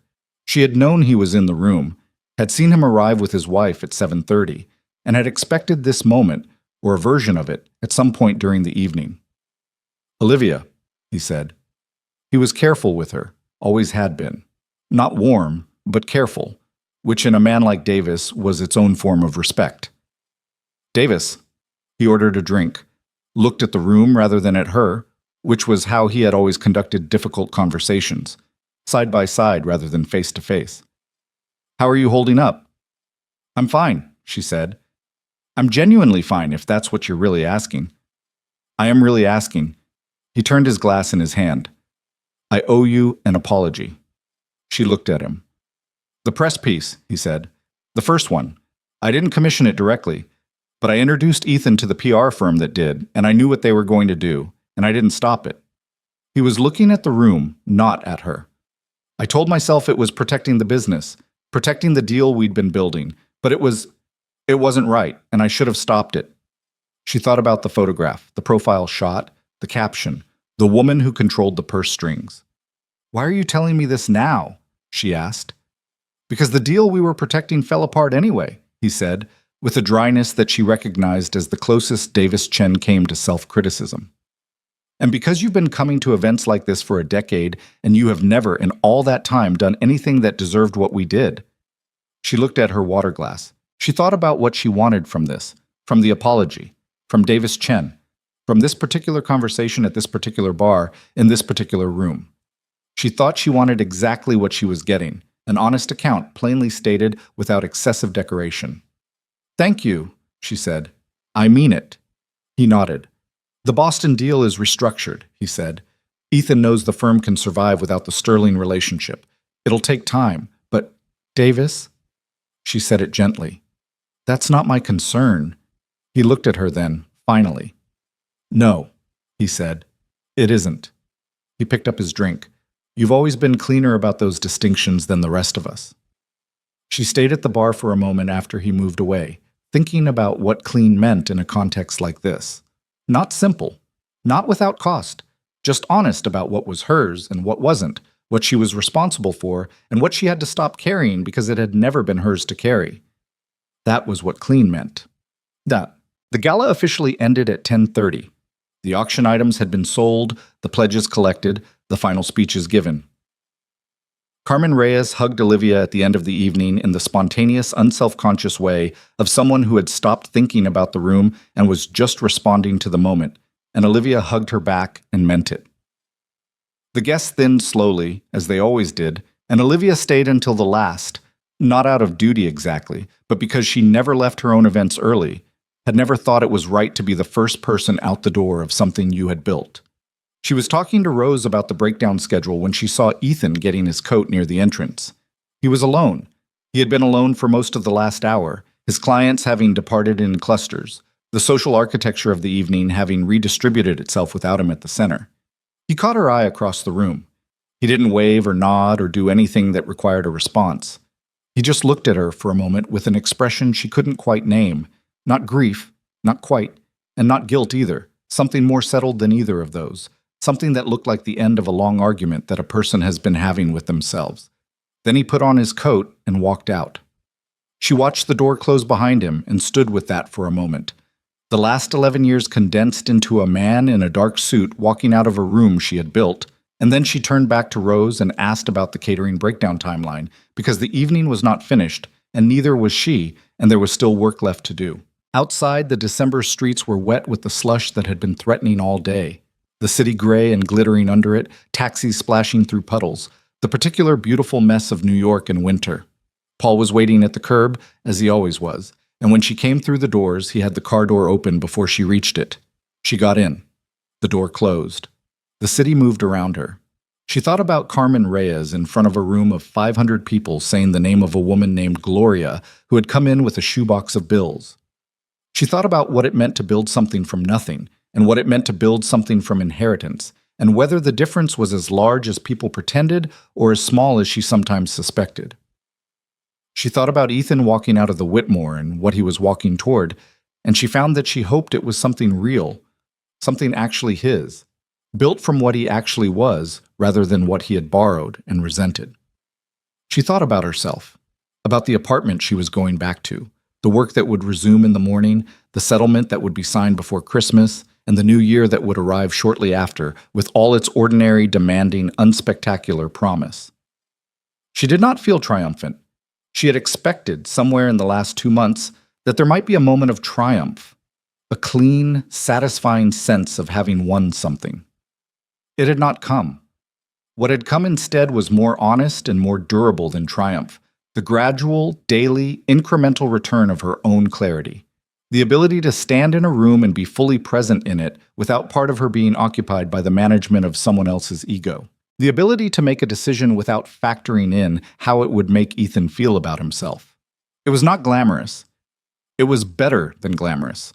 Paul asked if she needed to stop anywhere on the way home.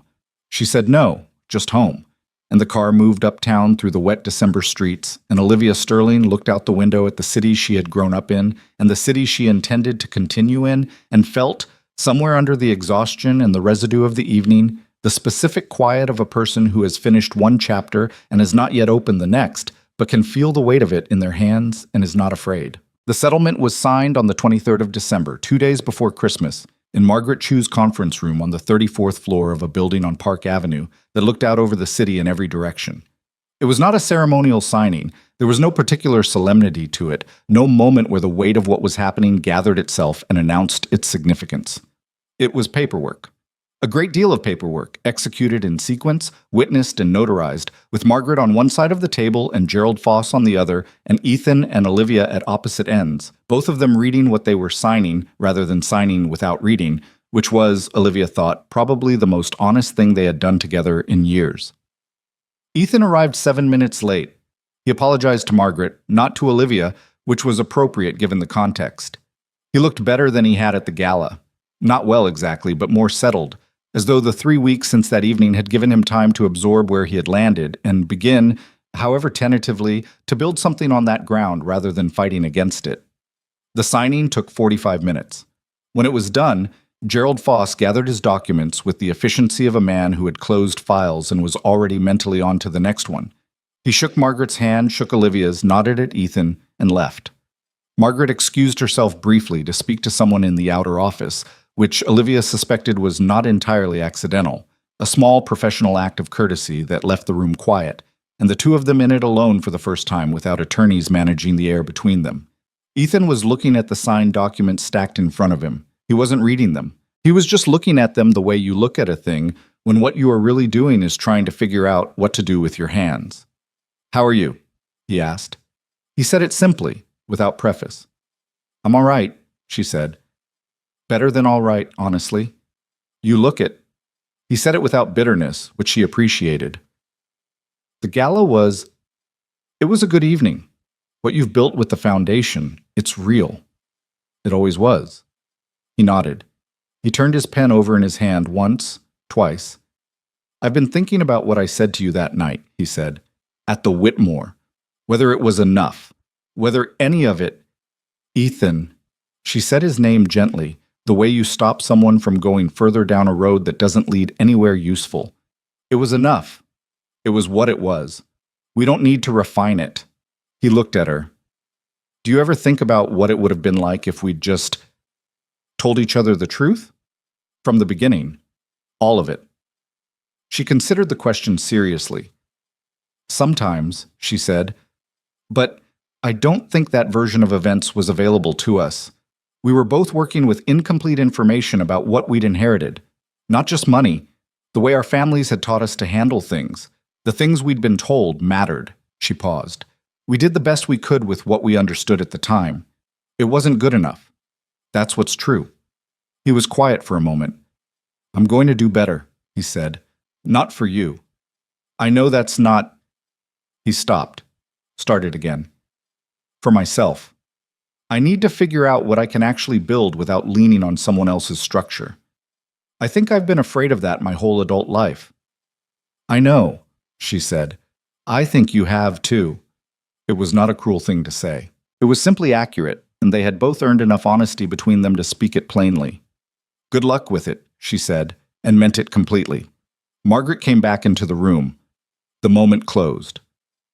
Gerald Foss's assistant reappeared to collect the final copies. There was a brief practical exchange about wire transfer timelines and notification procedures, and then it was over. The legal architecture of 11 years of marriage, fully dismantled, documented, and filed. Ethan put on his coat. He paused at the door. He did not say anything else, which was the right choice, and she was glad he made it. He left. Olivia sat for a moment in the conference room, alone, with the signed documents and the winter light coming in through the floor-to-ceiling windows, and the city below doing what it always did, which was continue. She thought, that's done. Not with relief exactly, not with grief either, with the specific, unromantic satisfaction of a thing that needed to happen, having happened. The way you feel after a long project is finally delivered. Not elated, just finished, and ready for whatever comes after finished. Margaret came back in and sat down across from her. She had a cup of coffee, and she set a second one in front of Olivia without asking, which was, after 9 years, the appropriate way to handle it. "How are you feeling?" Margaret asked. "Like it's December 23rd, and I haven't bought a single gift," Olivia said. Margaret almost smiled. "You have 2 days." "I'm aware." She picked up the coffee. "Thank you, Margaret, for all of it, not just the documents." That's the job. Some of it was more than the job. Margaret looked at her over her reading glasses with the expression of a woman who did not accept sentimentality at work but was making a brief exception. "You were a good client," she said. "You knew what you wanted, you didn't change your mind, and you never asked me to do anything that made me uncomfortable." She paused. "In 25 years, that's rarer than it should be." Olivia drank her coffee. Outside, the sky was the particular pale gray of a New York winter afternoon, the city below it dense and moving and entirely occupied with itself. She watched it for a moment, and then she gathered her coat and her bag, and she went home. The new year arrived the way New Year's do, with noise and then sudden quiet, the city loud at midnight and strangely subdued by morning, as though it had spent everything it had on the countdown and needed a day to recover. Olivia spent New Year's Eve with Sophie Carraway and 4 other women she had known for long enough that no performance was required. Dinner at Sophie's apartment in the West Village, good wine, the kind of conversation that moved easily between serious and ridiculous and back again without anyone managing the transitions. At midnight, they stood on Sophie's small terrace and watched the distant fireworks over the park, and someone opened a second bottle of something and nobody made any toasts because they had all known each other long enough to know that the year ahead would be whatever it was, and speeches didn't change it. Olivia got home at 1:30 and went to bed and slept deeply, which was what she had been doing now, with a consistency that still occasionally surprised her. She had not understood, until it was gone, how much of her sleep she had spent processing the low-grade maintenance work of a marriage in trouble, the unconscious running of calculations, the nighttime management of anxieties she wasn't consciously acknowledging during the day.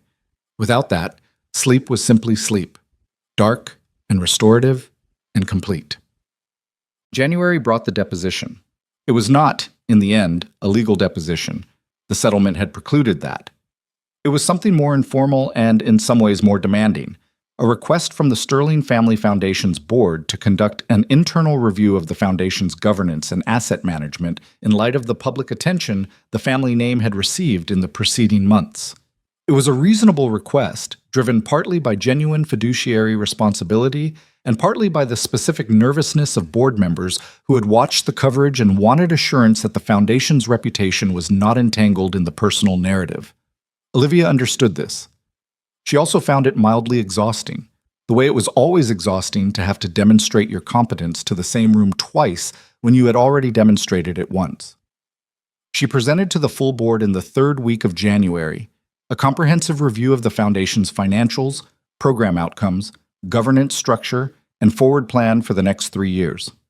She did it without notes, the way she always did it, and she answered every question directly, including the uncomfortable ones, including the one that a board member named Gerald Park, well-meaning, slightly anxious, asked about whether the Sterling name's recent press coverage had impacted donor relationships. 2 donors paused their pledges in October, she said. Both resumed in December after the Patricia Holt piece in the financial press. One increased their pledge. The foundation's reputation among our core stakeholders is intact. If anything, the last few months have demonstrated that the foundation's work is independent of my personal life, which I would argue is the correct relationship between an institution and the people who run it. Gerald Park nodded and wrote something. The board voted to conclude the review with no further action. The meeting ended.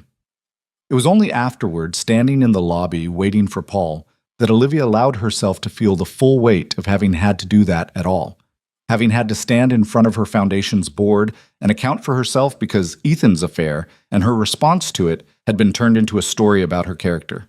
She let herself be briefly, privately angry about it. Not at the board, who had done the right thing by asking, at the general condition of being a woman in a public role, where your personal life is treated as evidence about your professional fitness in a way that would never, not once, be applied to a man in the same position. She let herself be angry. She did not carry it into the car.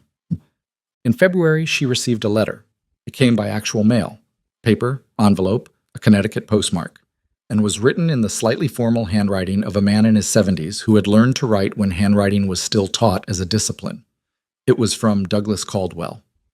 He did not say a great deal. The letter was 4 paragraphs, precise and unadorned. He said that he had followed the resolution of the situation with relief. He said that he understood he owed her more than an apology for his role in what had begun in 2011. but that he was aware an apology was all he had to offer. He said that the decision his son had made at 28, to marry her despite knowing the circumstances, to keep that knowledge from her, was his son's decision, and not one he could apologize for on Ethan's behalf. But the original arrangement, the conversation with Harrison Sterling, the careful management of the conditions under which two young people had met and been encouraged toward each other, that was his. He took responsibility for it without qualification. In the final paragraph, he said that he had been wrong about what he was protecting in 2011. He had thought he was protecting his family's name. He understood now that what he had actually done was compromise his son's ability to know what he was capable of on his own, and that this had been the more damaging injury, not to the company, not even to the marriage, but to Ethan's own sense of himself. It was the most honest thing anyone connected to Ethan had said to her in the course of all of this, and she sat with it for a long time after she finished reading it. She wrote back. Not immediately. She let a week pass because she wanted to write from a considered place rather than a reactive one. Her letter was shorter than his. She said she appreciated his honesty. She said she did not think forgiveness was hers to extend on behalf of her father, who was not here to speak for himself, but that she understood Douglas had acted from a place of desperation rather than malice, and that the distinction mattered to her. She said she hoped Ethan would find, over time, what his father was describing, the knowledge of what he was capable of without a borrowed foundation underneath him. She mailed it on a Wednesday morning and didn't think about it again. The first speaking invitation arrived in March from a financial literacy nonprofit in Philadelphia that had seen coverage of the Sterling Foundation's work and wanted Olivia to speak at their annual fundraising luncheon. It was a modest event, 200 people, a hotel ballroom in Center City, and under normal circumstances, she would have sent a donation and a representative from the foundation's communications team. She said yes. She said yes because Dina had pointed out in one of their last conversations that the most durable response to a false narrative was not a correction, but a demonstration.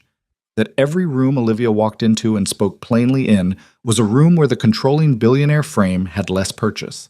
And she said yes because Carmen Reyes had made her think, at the gala, about the difference between giving money to a cause and actually inhabiting it. She flew to Philadelphia on a Thursday, spoke for 22 minutes, took questions for another 15, and flew back the same afternoon. She talked about the Sterling Foundation's scholarship program. She talked about what she had learned from the women the foundation served, the specific courage required to examine your own financial situation clearly when the examination was frightening, and the specific liberation that followed the examination once you had done it. She did not talk about her marriage. She did not talk about Ethan. Those were her business, and more than that, they were beside the point. The point being something larger than her particular story, which was only interesting insofar as it was not actually particular, insofar as it was a version of something that happened to women in every income bracket and every city and every circumstance in which someone else controlled access to a resource and used that control, consciously or not, to define the shape of a life. The second invitation came from a women's financial conference in Chicago. The third from a university's business school in Boston, where they wanted her for a panel on inherited wealth, governance, and family business structures.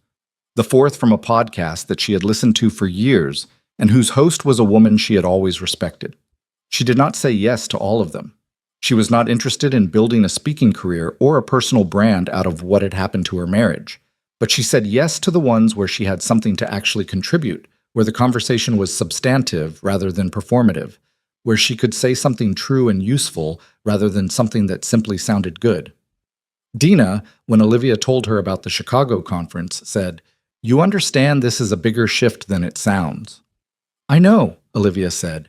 "You've spent your whole adult life being very private. This is different." "I know that too." Olivia thought about it. "But I've been private for the right reasons and the wrong reasons, and I've been having trouble lately distinguishing between them. Being private to protect what was genuinely mine, that was right. Being private because Ethan was uncomfortable when I was visible, that was something else." Dina looked at her for a long moment. "When did you figure that out?" "Somewhere around November," Olivia said. "I'm slow." "You're not slow," Dina said. "It took what it took, Mom." In April, she did something she had been thinking about since December. She took the watch out of its box. It had been sitting on the bedroom dresser. The guest room dresser, which had become simply her dresser now. The guest room having become simply her room, since the night she had come home from the restaurant and put it there. She had moved it twice, once when she was cleaning, once when she thought she might finally deal with it, and then didn't. It was a beautiful watch. The craftsmanship was exact. The engraving on the back said what it said. To E. You built this. O. She held it in her hand for a while, in the April morning light that came through the guest room, her room, window, and fell across the dresser in a wide, pale stripe. She thought about the afternoon she had spent choosing it, the thought she had put into it, the care, the genuine belief, when she had asked for the engraving, that what she was saying was true, that Ethan had built something real, something of his own, something that deserved to be acknowledged. She had been wrong about that, in the specific way the engraving described it. He had not built it. Not alone. Not really. But she had not been wrong about the impulse behind it, the desire to recognize someone, to say, I see what you're doing, and I think it matters. That impulse was not wrong. It had been directed incorrectly, toward a version of Ethan that was partly real and partly a construction she had participated in maintaining. But the impulse itself was one of the better things about her. She put the watch back in the box. She did not throw it away. She put it in the drawer of the bedside table where it was out of sight but not gone, because she was not yet sure what the right thing to do with it was. And she had learned in the last 6 months that sitting with uncertainty was not the same as failing to decide. Ethan called in May. She almost didn't pick up. Not from avoidance. She had nothing to avoid anymore.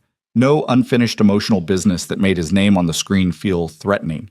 She almost didn't pick up because she was in the middle of reviewing grant applications for the Foundation's next cycle, and her concentration was on the documents, and she had to actively choose to set the documents aside and answer. I wanted to tell you something, he said, and I wasn't sure whether to call or not, but I decided— He paused. I decided you deserved to hear it from me. Okay, she said.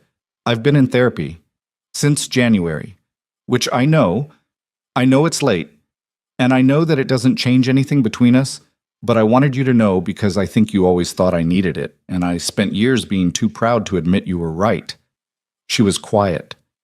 My therapist asked me to write down the things I was most ashamed of, he said. Not to share them, just to write them. And I wrote a lot of things. But the one I kept coming back to was not the affair. It was the watch. He stopped. You had that engraved for me. You came to that restaurant to celebrate something I had only partly done myself, and you were holding a gift that said you thought I built it. And I was sitting there with Vanessa, and His voice was careful, controlled, the control of a man who had decided to say a thing and was going to say it. That was the worst thing I did. Not the affair. That. She had not expected this to affect her the way it did. She sat in the May now. She had to keep adjusting. May light in her kitchen, and felt something move through her that was not quite grief and not quite relief, but lived somewhere between them, the specific feeling of being finally accurately seen by someone who had spent years looking past you. I know, she said. I'm sorry for it. I know that too. A pause. How are you? He asked. Good, she said, and it was true in a way it had not been when she last said it to him. I've been saying yes to things I spent a long time saying no to. Speaking, mostly, about the Foundation's work and adjacent things. She stopped. I'm finding that I have things to say. You always did, he said. I just didn't always leave room for it. That landed. She let it. How are you? She asked. Building, he said. Slowly. Without— He stopped, and she could hear him choose his next word carefully. Without the scaffolding I used to need, it's slower. It's also more honest. That matters, she said. Yeah. A pause. Vanessa and I ended in February. I don't say that for any reason except I thought you should know in the interest of the complete picture. Thank you for telling me. I didn't love her, he said. I think I knew that before the gala. I think I might have known it a long time before that. I know, she said, and she did know, had known since the restaurant when he'd said exactly that. I'm not in love with her. In the voice of a man confessing something he found more shameful than the affair itself. They talked for a few more minutes. Practical things. A question about a piece of furniture he'd left in storage that was technically from her family's household, but that she genuinely didn't want back. And she told him to keep it, or sell it, or give it away. She didn't care. He said he'd probably donate it somewhere. She said that sounded right. When they hung up, she sat for a moment in the kitchen and then went back to the grant applications because there was real work in front of her and she had people depending on decisions she was making, and that mattered more now and always than sitting with the residue of a conversation that had said what it needed to say and was finished. She gave the Chicago speech in June. The conference was larger than the Philadelphia luncheon. 600 people, a formal ballroom, the kind of event with a printed program and name badges and the slightly electric quality of a room full of people who have chosen to spend their time on something they believe in. The topic she had been asked to address was framed as financial independence and the women who build it, which was broad enough that she had spent 2 weeks deciding what, specifically, she actually wanted to say. She stood at the podium and looked at the room for a moment before she began. 600 faces, mostly women, mostly at the stage of life where they had already made the important decisions and were living inside them, or were trying to revise the important decisions, which was its own kind of courage. She did not use notes. "I want to talk about what it means to understand your own resources," she said, "and why that understanding is so frequently characterized as a threat." She talked for 30 minutes. She talked about the Sterling Foundation and what it had taught her. Not the money, but the women the money served. The specific patterns she had observed in 12 years of funding financial literacy programs, the way that financial opacity functioned as a form of control and financial clarity functioned as a form of freedom. She talked about inherited wealth and the specific complications it introduced, the guilt, the obligation, the way it could be weaponized by others and sometimes by the people who held it. She talked about the difference between protecting your resources and using them as a substitute for engagement, and how easy it was to mistake one for the other in both directions. She did not tell her own story, not directly, but she talked about what it meant to be in a situation where the resources you thought were shared turned out to be yours, and what it meant to understand that clearly, and what the world tended to call a woman who understood her own resources clearly, and what that said about the world rather than about the woman. The room was very quiet, the specific quiet of 600 people who have stopped checking their phones. She said, "The women I have learned the most from in 12 years of this work were not the women who were most financially secure.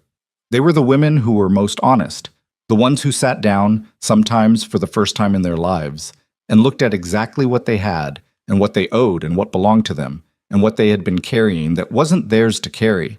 That process of looking, clear-eyed, without the stories we tell ourselves to make the picture more comfortable, is the bravest financial act I know. And it is worth noting that we rarely describe it as brave. We describe it as cold. We describe it as controlling. We describe it as unfeminine." She paused. "It is none of those things. It is simply true. And true is the only foundation that holds." After the speech, a woman came up to her in the crowd, 50s, well-dressed, a Midwestern straightforwardness in the way she moved through a room, and said without preamble, "I left my husband 3 years ago because I finally understood what was mine and what wasn't. I wish I'd had someone say what you just said 10 years earlier." Olivia looked at her. "What would you have done differently?" The woman thought about it. "I would have looked sooner," she said. "I kept thinking that looking meant accepting that something was wrong, but the looking was the thing that was going to fix it, one way or another. I was afraid of what I'd see." "Most people are," Olivia said. "Were you?" She thought about the restaurant, the hostess at the front, the rerouted reservation, the bar stool near the far end with the good sight lines. She thought about the stillness she had felt.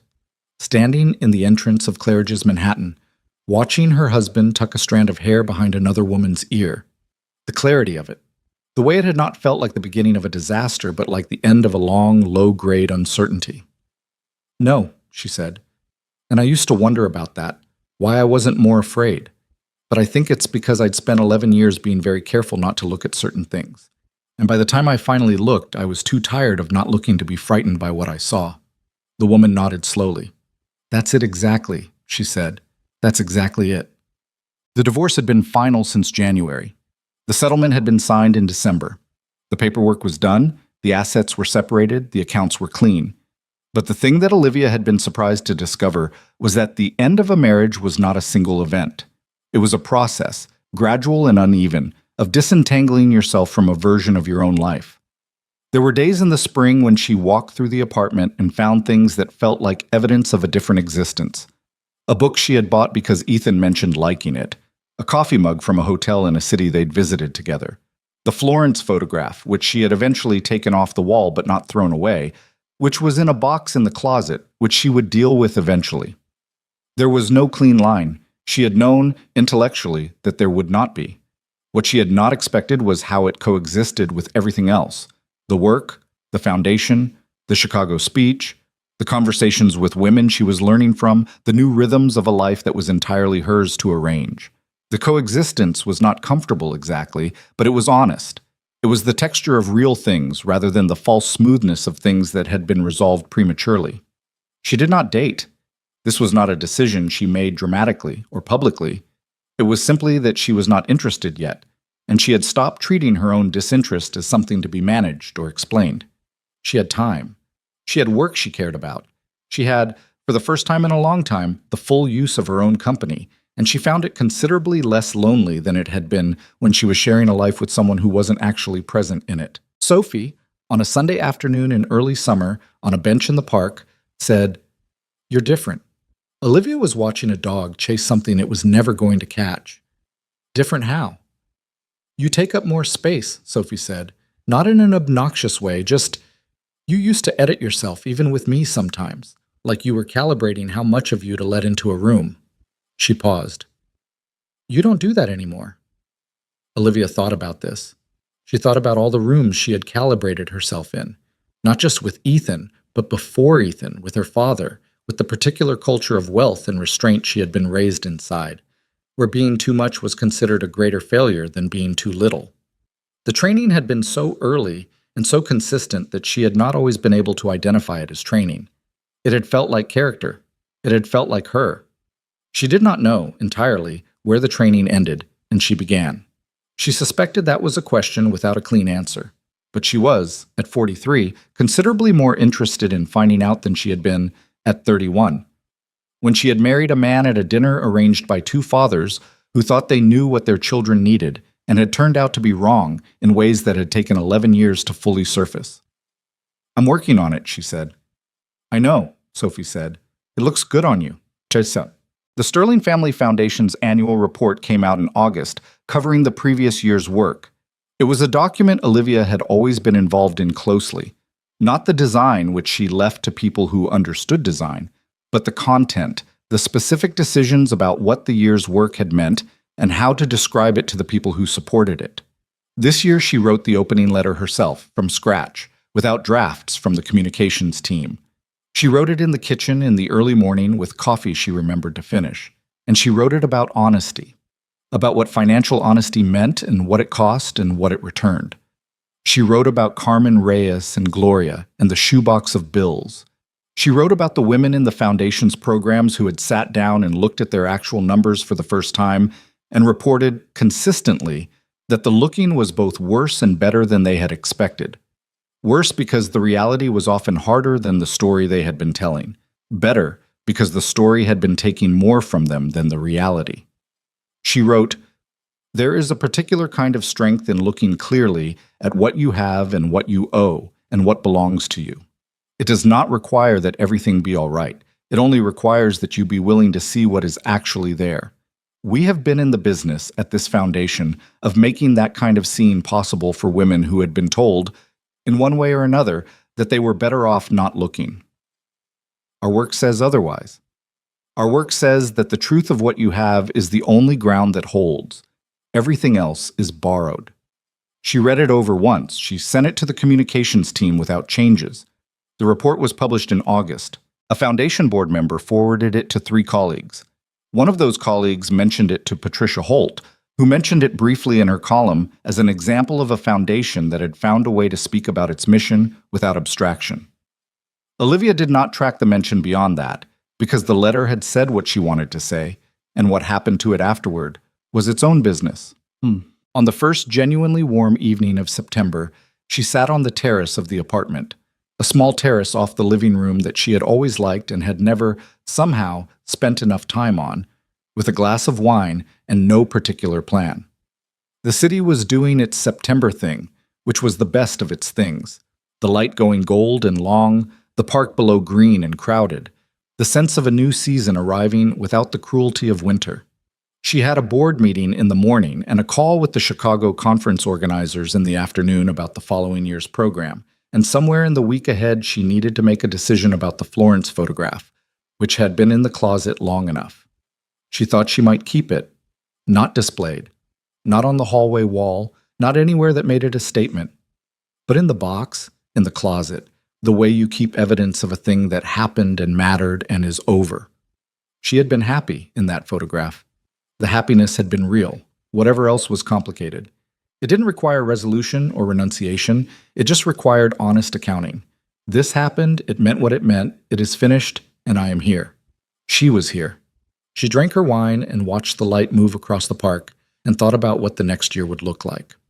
More speaking, probably. A significant expansion of the scholarship endowment that she and the board had been planning since spring. A trip she had been considering, not for any particular reason except that she had not traveled for pleasure, alone, for pleasure that was entirely hers, in longer than she could easily remember, and she was ready to do it. Somewhere she had chosen because she wanted to be there and for no other reason. She thought about the woman in Chicago who had said I would have looked sooner. She thought about what it had taken for that woman to look, not the courage exactly, though courage was part of it, but the specific willingness to accept that looking and acting on what you saw were the only forms of loyalty to yourself that could not be taken from you. Everything else, money, property, reputation, the narrative that other people wrote about your life in digital publications between dinner and sleep, all of that could be contested and managed and distorted. But the looking was yours. What you understood about your own situation, what you were willing to name clearly, what you refused to pretend was different from what it was, that belonged to no one else. She had looked. It had cost her things she had genuinely valued. It had also returned to her things she had not understood she had lost until they came back. The full use of her own clarity, the right to take up the exact amount of space she occupied without editing, the daily, ordinary, unspectacular experience of being wholly and accurately herself. This was not a triumph. She was not standing at the top of anything. She was sitting on a terrace in September with a glass of wine and a week of work ahead of her and a closet with a photograph in it and a drawer with a watch in it and 11 years of a complicated life behind her and however many were ahead. But she was not supporting a lie anymore. She was not managing someone else's version of who she was, or maintaining a structure built on a foundation neither of them had examined, or giving the careful, calibrated portion of herself that left enough room for someone else's ego to breathe. She was just here, fully, without reservation, without apology. The city went gold and then amber, and then the particular deep blue of a September evening when the lights come on all at once across Manhattan and the park goes dark at its center and bright at its edges, and Olivia Sterling sat on her terrace and watched it and did not feel the need to be anywhere other than where she was. That was enough. That was in fact everything.